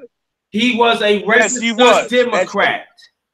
And still have these races. Yes, he was. He even have cases that's still pending right now, how he treat us as a people of housing and other businesses. I'm talking about back in the early 70s. He even dipped out of the Vietnam War, talking about that he have a certain illness and come to find out that was a lie. So we giving you, see, that's what a lot of people don't understand. We giving you, it's not, we giving you documents. He always draft died. No, go ahead. Draft died. He draft died. You're right, brother. I forgot all about that. Yeah. He draft died. Matter of fact, the brother that the guy that just went to Congress in front of him, Cohen, he told Cohen, them people are stupid. I ain't going down there. Yeah, I ain't going down there. You're right. And he talk about patriotism and patriotism. This dude draft, he dodged the draft like on 6 different occasions, man. You're right, JT. Damn. Yeah. You're right. And I forgot, Michael said 13 years. Yep. Central Chicago, they was in there for, look, 13 years. You're right. And then you said we ain't gonna say about that mayor. We ain't gonna say it. We ain't gonna we not gonna give him no justification. Now people gonna say, why you don't want to go? Only you have to go 911 to the American mayor. That's all we're gonna say. But we're not going to entertain that fool. And also, that is now get back to Orange Clutch 45. But this is the same fool got to know to talk about the late John McCain. See, John McCain served his country. Now, despite that we have some differences, but at least he served his country. At least he said, no, I don't care what it is. I'm going to stay through 5 years to make sure all of them get home. And he suffered for that. And he got the nerve to tell him that he's not a American war hero. But here this person was dug. He deliberately ducked the Vietnam War. He ducked on 6 different occasions. Yep. A lot of occasions. But it goes to show when you white, you're always right. And they know they had documents on them, and they still were not pressed. Now look stop right there, JT. Stop right there. Look at the difference between him and Ali. And Ali, they put in jail, correct? Yeah. Took everything from him. Muhammad Ali couldn't feed his family. That's right. But Orange Crush 45, he dug one. Well, let's go this, huh? Yeah. Yeah. Yeah. And he still have a life. And he still have a life. You know, this good old USA. Right. You like Don King used to say, only in America. Only in America, yeah. And late James Brown said, living in America.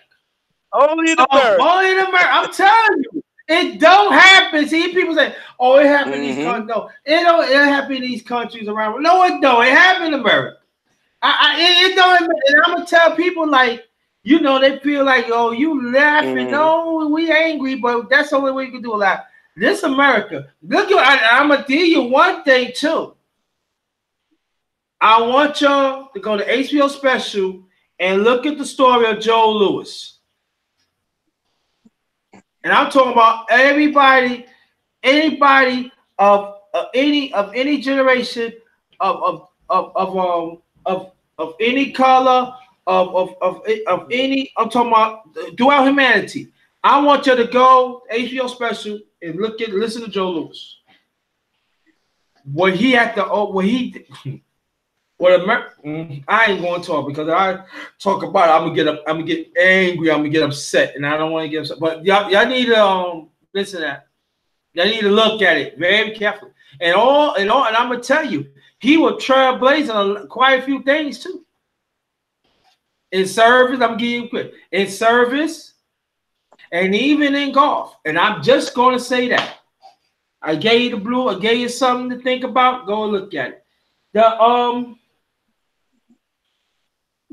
Well, Trump's father, when he was renting out apartments, he would put the letter C for colored people, for colored applicants. You know that on the top end of the application. Mm-hmm. So that racism, you know. But he swindled his own pops out of millions of dollars. You know that, right? Yeah, I know that. Explain that to the people, please. Yeah. He came out the other day. Y'all gotta know. Yeah. Go ahead. It came out the other day that he swindled his pops out of millions of dollars. Swindle. Okay? Didn't inherit. Swindle. Let that sink in, y'all.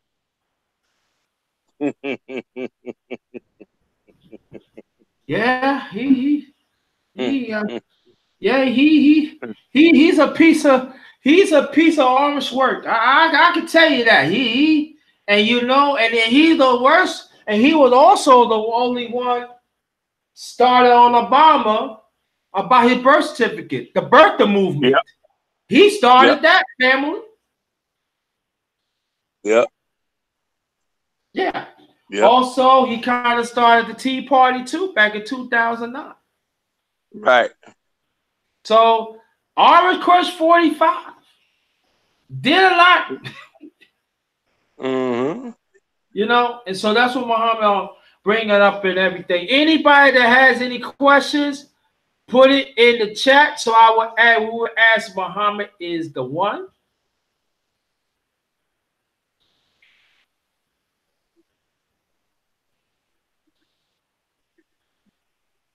Any questions? Dee, how you feel? Welcome. Thanks for coming. Any questions that want to ask? Feel free. You got time, Muhammad's the one? Yeah. Okay. Now, the one question I want to ask you though, I forgot. Do you have nieces and nephews? I forgot to answer that. Oh yeah, 13. Huh? I got 13 nieces and nephews combined. Hey. Wow. All right. Oh, got a question for you, Muhammad One. The one and only Tony Smith. Also, last week I did a round table with him. I want you to go check that out. All right. Yeah. I want to ask you, how long did you coach in AAU basketball? Between high school and AAU, that was 15, like 16, 17 years. 16, 17 years. Wow, that's a long time. Yeah. Usually AAU coaches don't last that long. It's it depends. They go on the next level and stuff like that. Okay. Yeah. Well, don't forget, and then too, I had coached at 5-star camp too. So. Oh. You know. Oh yeah. 5-star camp. Now explain people's 5-star camp what it really means, because they don't know. We know what it means in basketball and also other sports, but basketball.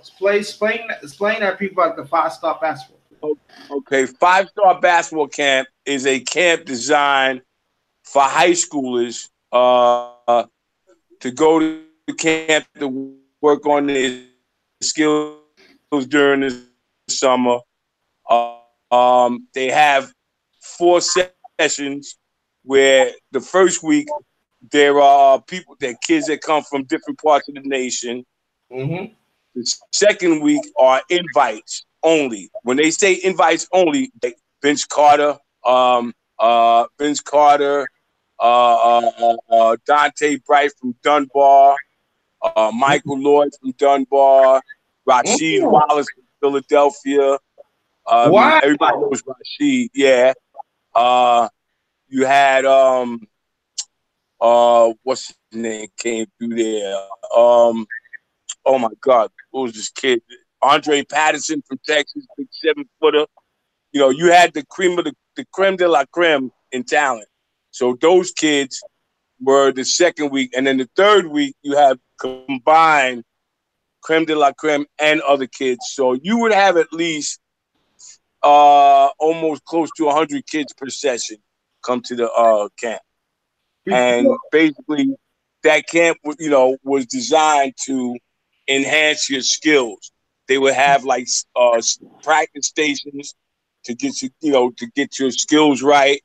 A lot of college coaches would descend on the camps, but due to that Prop 48 proposition, which had to do with college coaching, because John Thompson, then of Georgetown, blew the whistle because he said a lot of these coaches will work at these camps but get early dibs on recruiting these kids.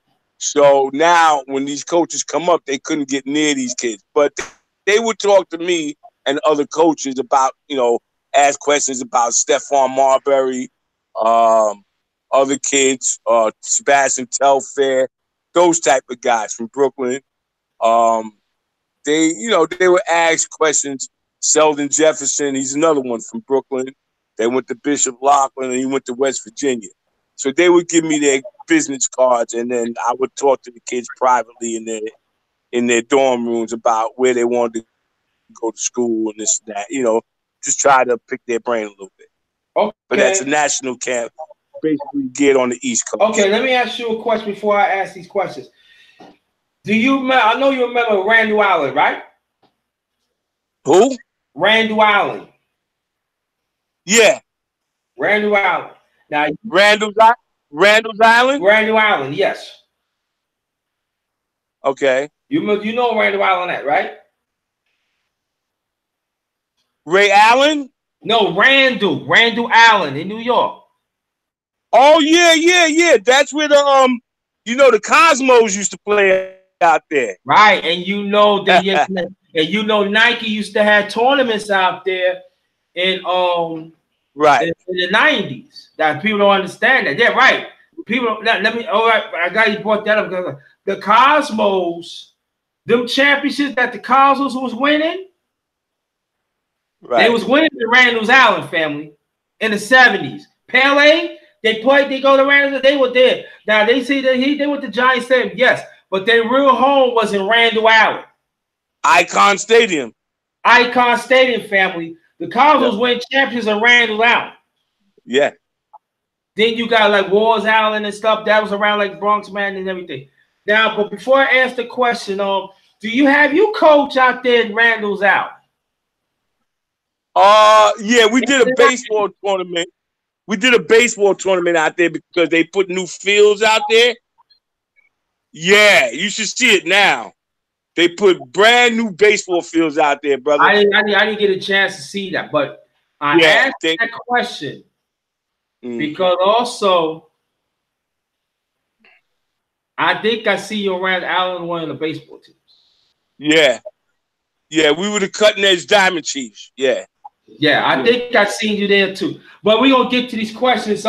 Dee asks, what helps make you stay positive in life? That's a good question. What helps make me stay positive? What makes you stay positive in life? Well, for me, it was the teachings of Elijah Muhammad,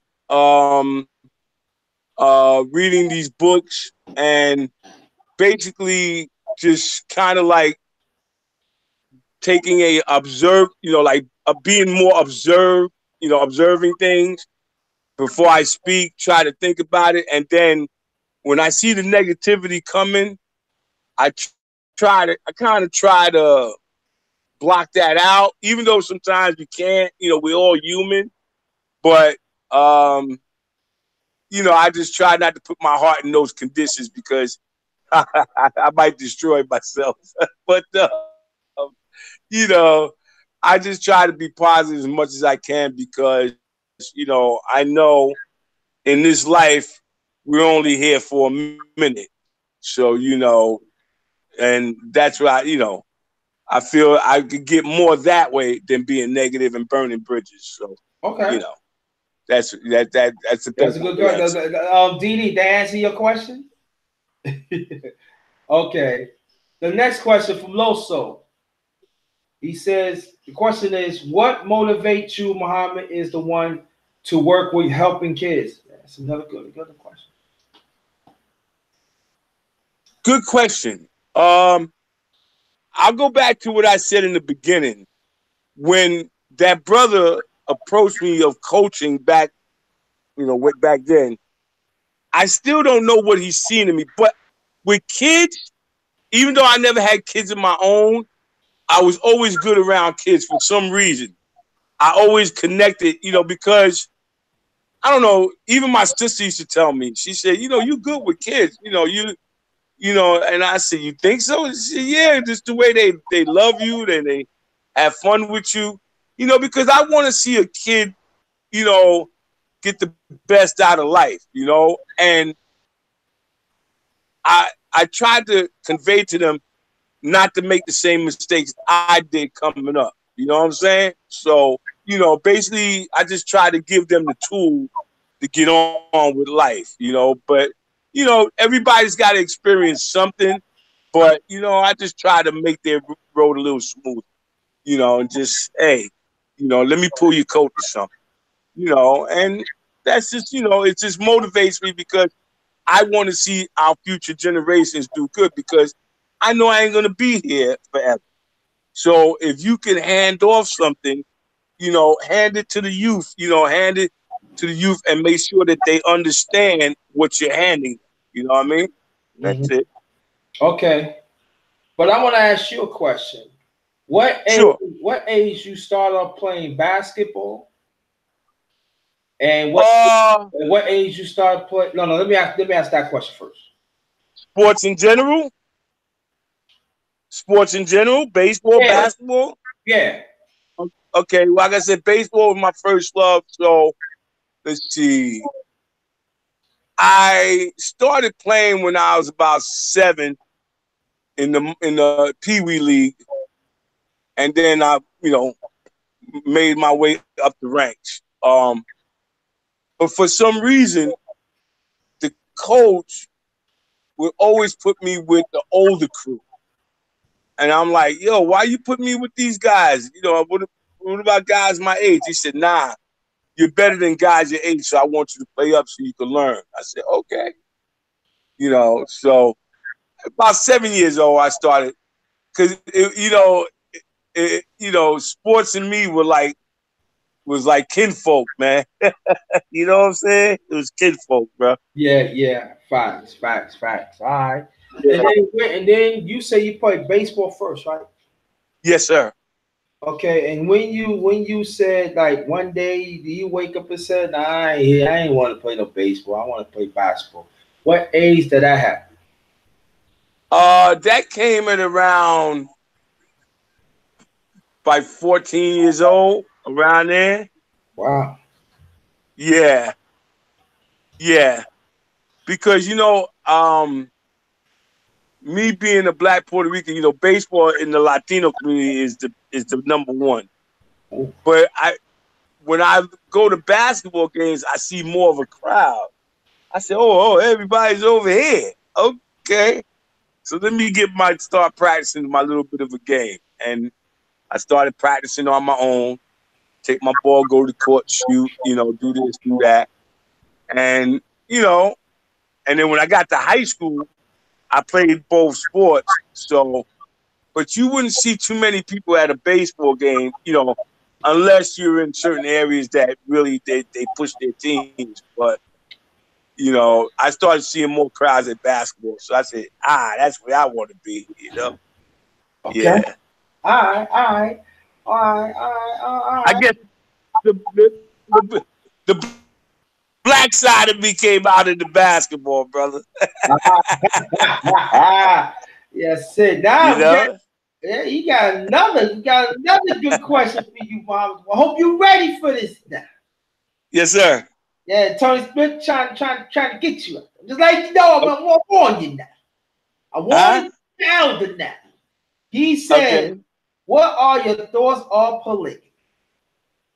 Of what? Polygamy. What are your thoughts on polygamy? On Polygamy. polygamy? Wow. Wow. Well, you uh, know something? Let me answer that this way. I know in certain other societies, other than American societies, that they have multiple wives, um, especially in, like, on the other side of the world in Islam. But I was told that if you do choose to do that, you got to take care of all of them. You can't slack up. So that's a lot. yeah. That is a lot. Bad enough to deal with one woman, but to deal with multiple women, whoa. Yeah, that's So, true. yeah. And I'm just thinking, damn, you think you may need 10 jobs to do. You may not never come home, huh? Yeah, you never go. You probably never get no goddamn sleep. Yeah, that's what I'm saying. So, and I know the Western civilization is, they say one, but then if you look at Western civilization, one wife, one husband, but then the divorce rate is half that of people getting married here. So I don't know. I don't know. I guess it's up to a man's whatever his happiness may be. But damn, that's a lot though. So that one, polygamy, if it's done legally, okay, I understand. If it's done illegally, then that's not a good look. You know what I mean? Okay, cool. All right. Mm. Do you remember your very first basketball team you got on? Oh yeah. We were in elementary school, PS44 in Mariners Harbor. We played against other schools. They formed a league, with schools, and I made the team, and we would go to other schools, or they would come to us and play in little tournament between the 5th and 6th graders. That was my first team ever, ever, Wow. Wow. ever. Yeah, Another question. sure. Still waiting for some more questions in the chat. You got any more questions in the chat? Put them in. Do you remember your very first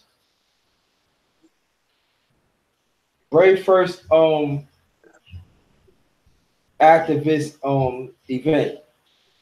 The first activist event. Yes, that had to be the Amadou Diallo killing.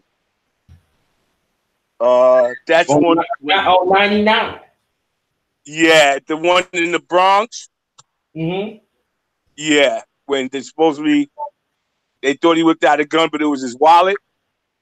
Mm-hmm. And let me tell you, brother, because that day I had just came from services at the mosque on a Sunday, so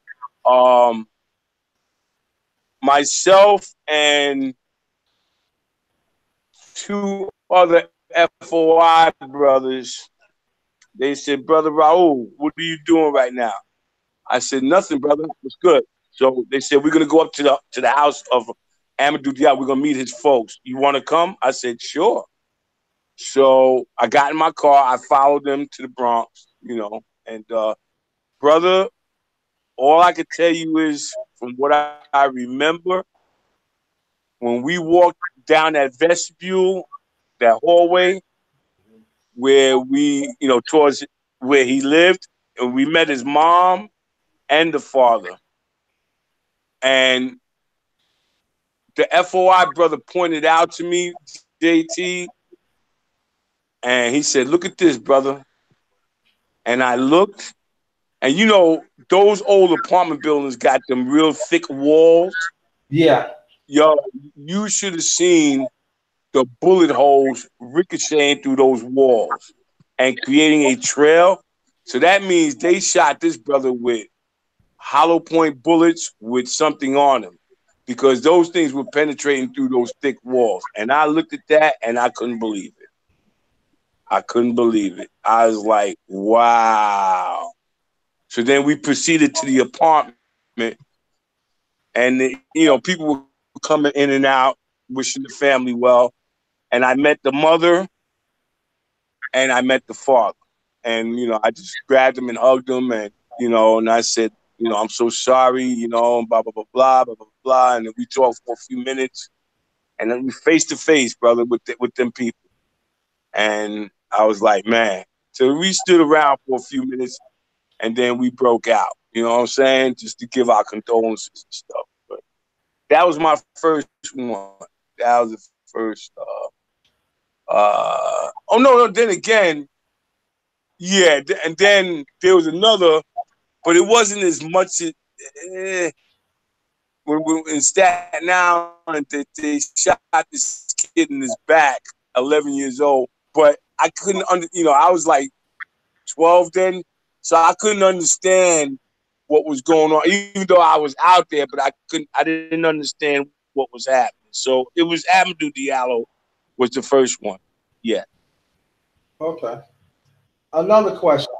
What's your favorite What's your favorite basketball team? Pros. Oh, well, even though they're bums for the last umpteen years, the Knicks, man. Okay. Yeah, I'm with you, brother. I support New York team. I'm with you, so I guess we got to hold them 2 championships, 1970 and 73. Yeah. Yo, the last time they won the championship, I was in the 8th grade, brother. So you count it up. I ain't gonna test you. I know when they won last. I was 73. Yeah, but there's hope coming. There's hope coming. I was 7. Yeah. Hey. Yeah. Hey, I'm that old. Hey. But I'm gonna tell you something though. And I don't know if it was because of racism, but did you know that both times the Knicks won the championship, they didn't have a ticker tape parade? I heard of that. Man. I heard of that. Bro. Yeah, bro. When the baseball and football teams won, they had ticker tape parade. But they never did it for the Knicks. And that 73 squad, had mostly blacks on it. There was only like 2 or 3 whites on the team, Yeah. Yeah. It was DeBusschere, Phil Jackson, and Bill Bradley. People said, I remember Phil Jackson. Phil Jackson played with the Knicks 2 championship teams, and he came off the bench. Right. And so he learned from his coaching for the late Red Holzman. So back then, Phil Jackson was coach. And also he went to the ABA. He won some titles or something. So Phil, despite we don't like how Phil Jackson treated Carmelo Anthony, he moved up the Reichs family. He learned from the great Red Holzman. Now they said, who Red Holzman? He one of the famed basketball coach that coached the next 2 titles, and plus he won over 600 something games. I believe he's like in the top 20, if I'm not believe in coaching. I believe he won 600 something games, fam. Now at the time, that was top 5. Right. I forgot what year I know he passed away, but yeah, Red Holzman. I want to say to see them coaches at that time, no matter what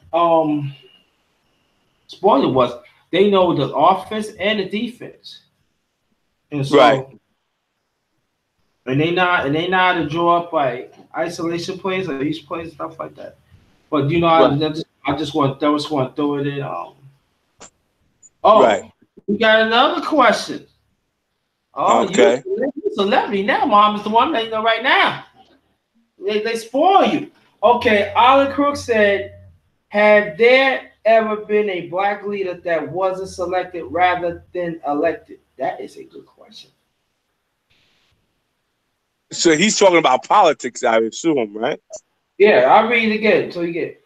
have there ever been a black leader that wasn't selected rather than elected? Yeah, no, no, No. no, Okay. no, no, Wow. mm-mm, no, Now no, I got a no. question. I got a question. Well, let me see. Get the question that I want to ask. Do you think Puerto Rico will ever come back from their promise of its Well, appeal? well, to answer that question, they have to first release a lot of the funds for them in order to the people to do the work. Um, I know there's a lot of corruption down there, and it depends. You know, understand what I'm saying? But it's got to, it's got to get to the hands of the people. Hopefully, they can rebound from that. Now, from what I'm hearing, my nephew that was living there told me that they have these people that been making investments into the land down there. I don't know how true that is, but they're buying up certain properties and this and that. So I'm not sure what persuasion they are, but I would assume that they were my people. So I'd have to investigate that a little more and come up with a report for you on that and see what the target date is to get this thing back up and running again. Okay, cool. All right. Um, yo, let me see what else. So now I know you see, how you feel about the Hispanic and Black caucus? The caucuses in the political Yeah, arena, Black and Hispanic caucus. weak, weak, weak. They don't. They to me, they don't. They both don't. Uh, you know, have inroads to making things better for our people. I mean, they try, but to me, you never really hear anything about them. So and what differences that they are making. So till I see progress to the point where it serves my people, both peoples, to me it's just weak. Okay. And how you feel of the relationship between the African American and Hispanic brothers and sisters in this country? Has to be renewed.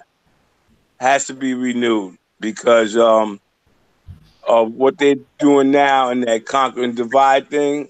Um, as you find out, and like I tell my Puerto Rican people, I said they're not your friends, and every day they prove that to you.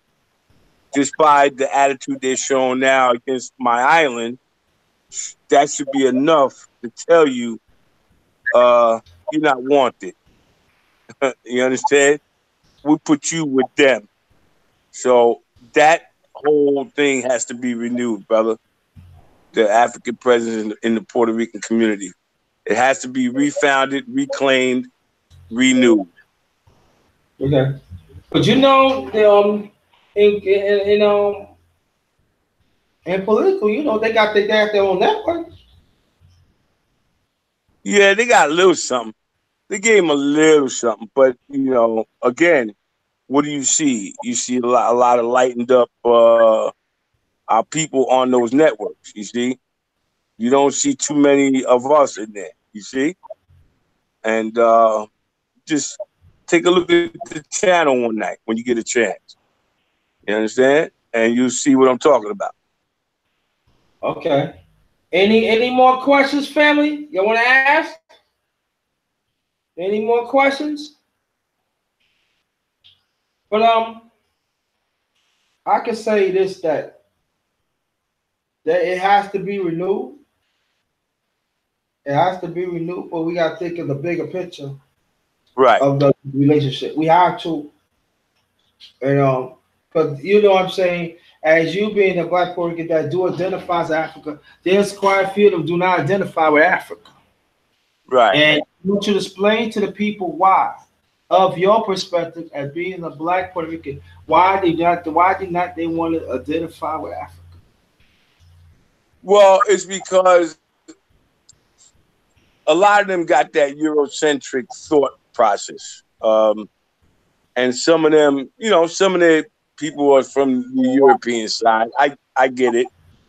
But when it supersedes the original man and the original woman of this planet, um, there's a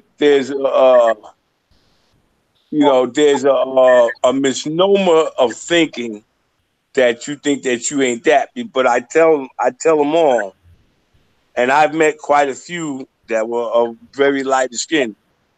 Somebody in your family was melanated, and you Okay. cannot sit and tell me that that's not true. Somebody in your family was melanated down to your grandmother or great grandmother, somewhere down the line. You see?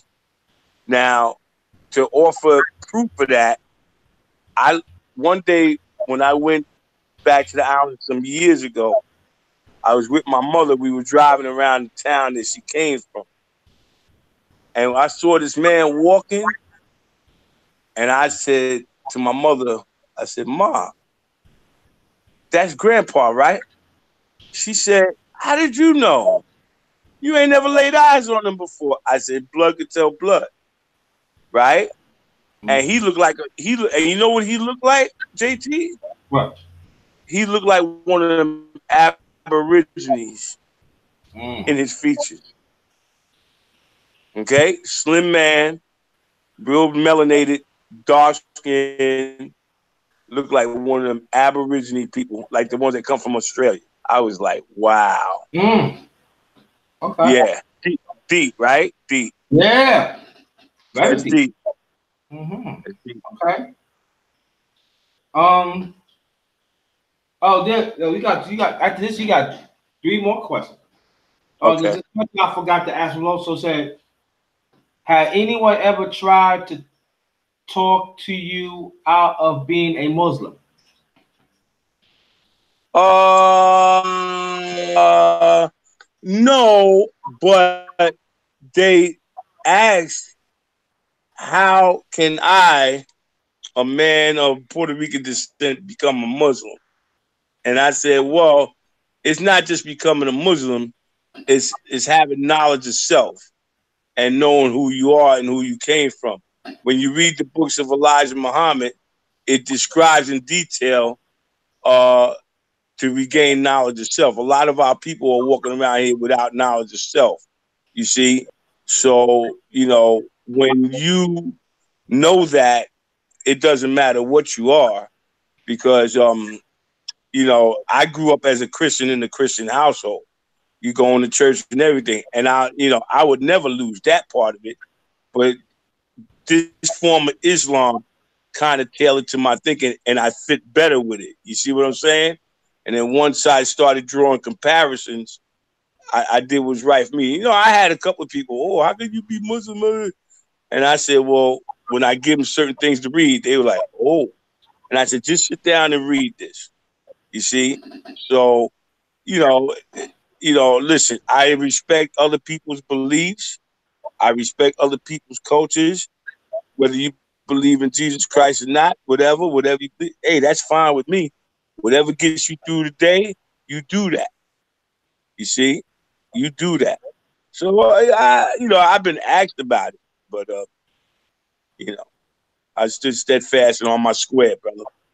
Okay, I hear you. Right. All right. Alan Crook said, "I know that we as a people are not hopeless, but if we was to receive reparations today, how long do you think it would take for things to change?" Good question. Good question. Well, that depends on the people, whether they want fast change or. And if my question to Mr. Crooks, all due respect, uh, if we did get reparations, how would you use that money? Are you using it to pool your resources to buy land? Because land is power. Or are you willing to buy yourself things like a flat screen TV, new car, and you're giving it right back to the white? You understand what I'm saying? So you know, because we can acquire land, and land is power. So we can build our own schools, our own hospitals, our own infrastructure. You understand? So we won't have to rely on people as a group. Hope I answered that one. I think you did. I think you did. Um, I think we did 2 hours, bro. Wow, I think man, we I didn't did. even know that. Yeah, I think there's another call from Tony said Wow, free to time ask. flies. Yeah, free to ask Mom the one in question if you're watching this live stream. Who said that? He asked for Tony Smith. Uh, Brother Tony, shout out to you, my brother. Peace and blessings, bro. Let me see. Anybody And else? to brother R2. Assalamu alaikum, fam. Oh, Alan Crook said he would buy land. There you go. Yeah. Land is power. Land's You know, power, right? yeah, he knows the deal. He knows the deal. Yeah. Mm-hmm. Yeah, Mm-hmm. I'll buy land too. If there's any more questions, I guess that's it. Okay. Going once, going twice.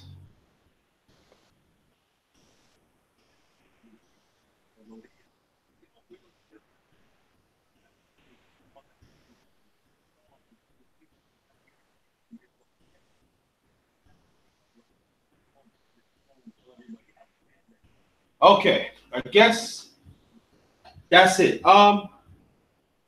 Ex- excellent bill, brother. Yeah, yeah. Excellent. Thank you for having me. And I hope that this bill, you know, it signals unification to our people, and let's see what happens, Yeah, brother. Mm-hmm. exactly. I agree. Anytime, Coach, thank y'all. Thank y'all for coming. Thank y'all to take your busy time to listen. You know, um, Mm-hmm. to this the chop it up with the darkness round table. Been a success. You got success with Tony Smith. Now I got Muhammandisthe the one. But last remarks, please, bro.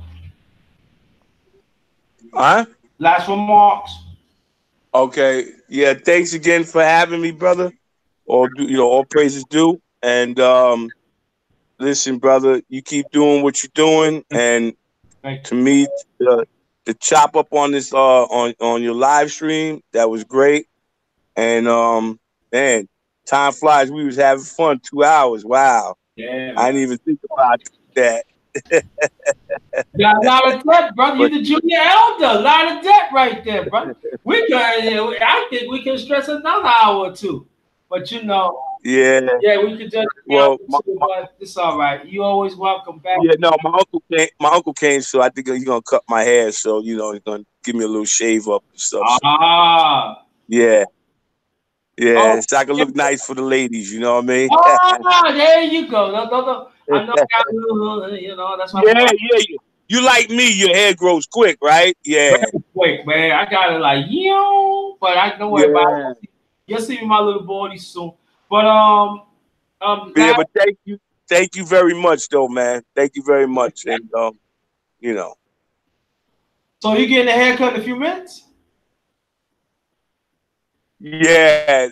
as soon as because he just walked through the door. Yeah. Oh, okay. Yeah. Oh, say your last remarks. Stay right there. I'm saying my last remarks. I'm close it out. Got it. Okay. Yeah. Thank you again. And this was a good build and a good chop up session. And you know, maybe we need to do more of these things and get the brothers on point, sisters too. You know, y'all could do it amongst yourselves too, and chop up. You know, and get things going.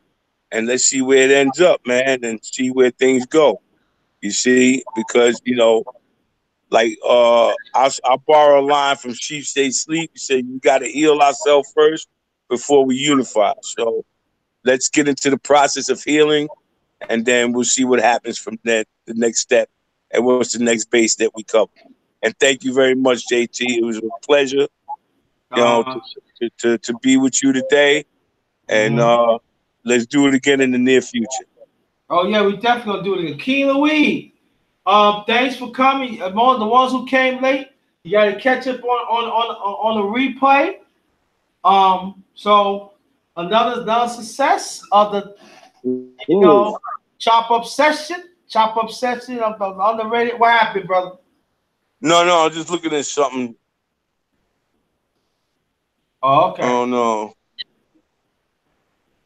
Cablevision's having a problem because all my channels went out. Oh, okay. Well, yeah. King we everybody's one who came in late. Catch it on the weed wine while it's processed. I mean, when the process is finished. And I will be back. I most likely I will be back a little later on, maybe an hour or two. Maybe I'll probably wait a little longer. You know. I also want to check out. I did 2 lives last night. I want you to check out the first one. Do not let their labels make your reality part 2. And also the underrated grown up time part 3. But I want you to check out the first one first. All right. And thanks again, brother. And thanks for everybody in the chat. Thank you. And this one is Ghost. Peace.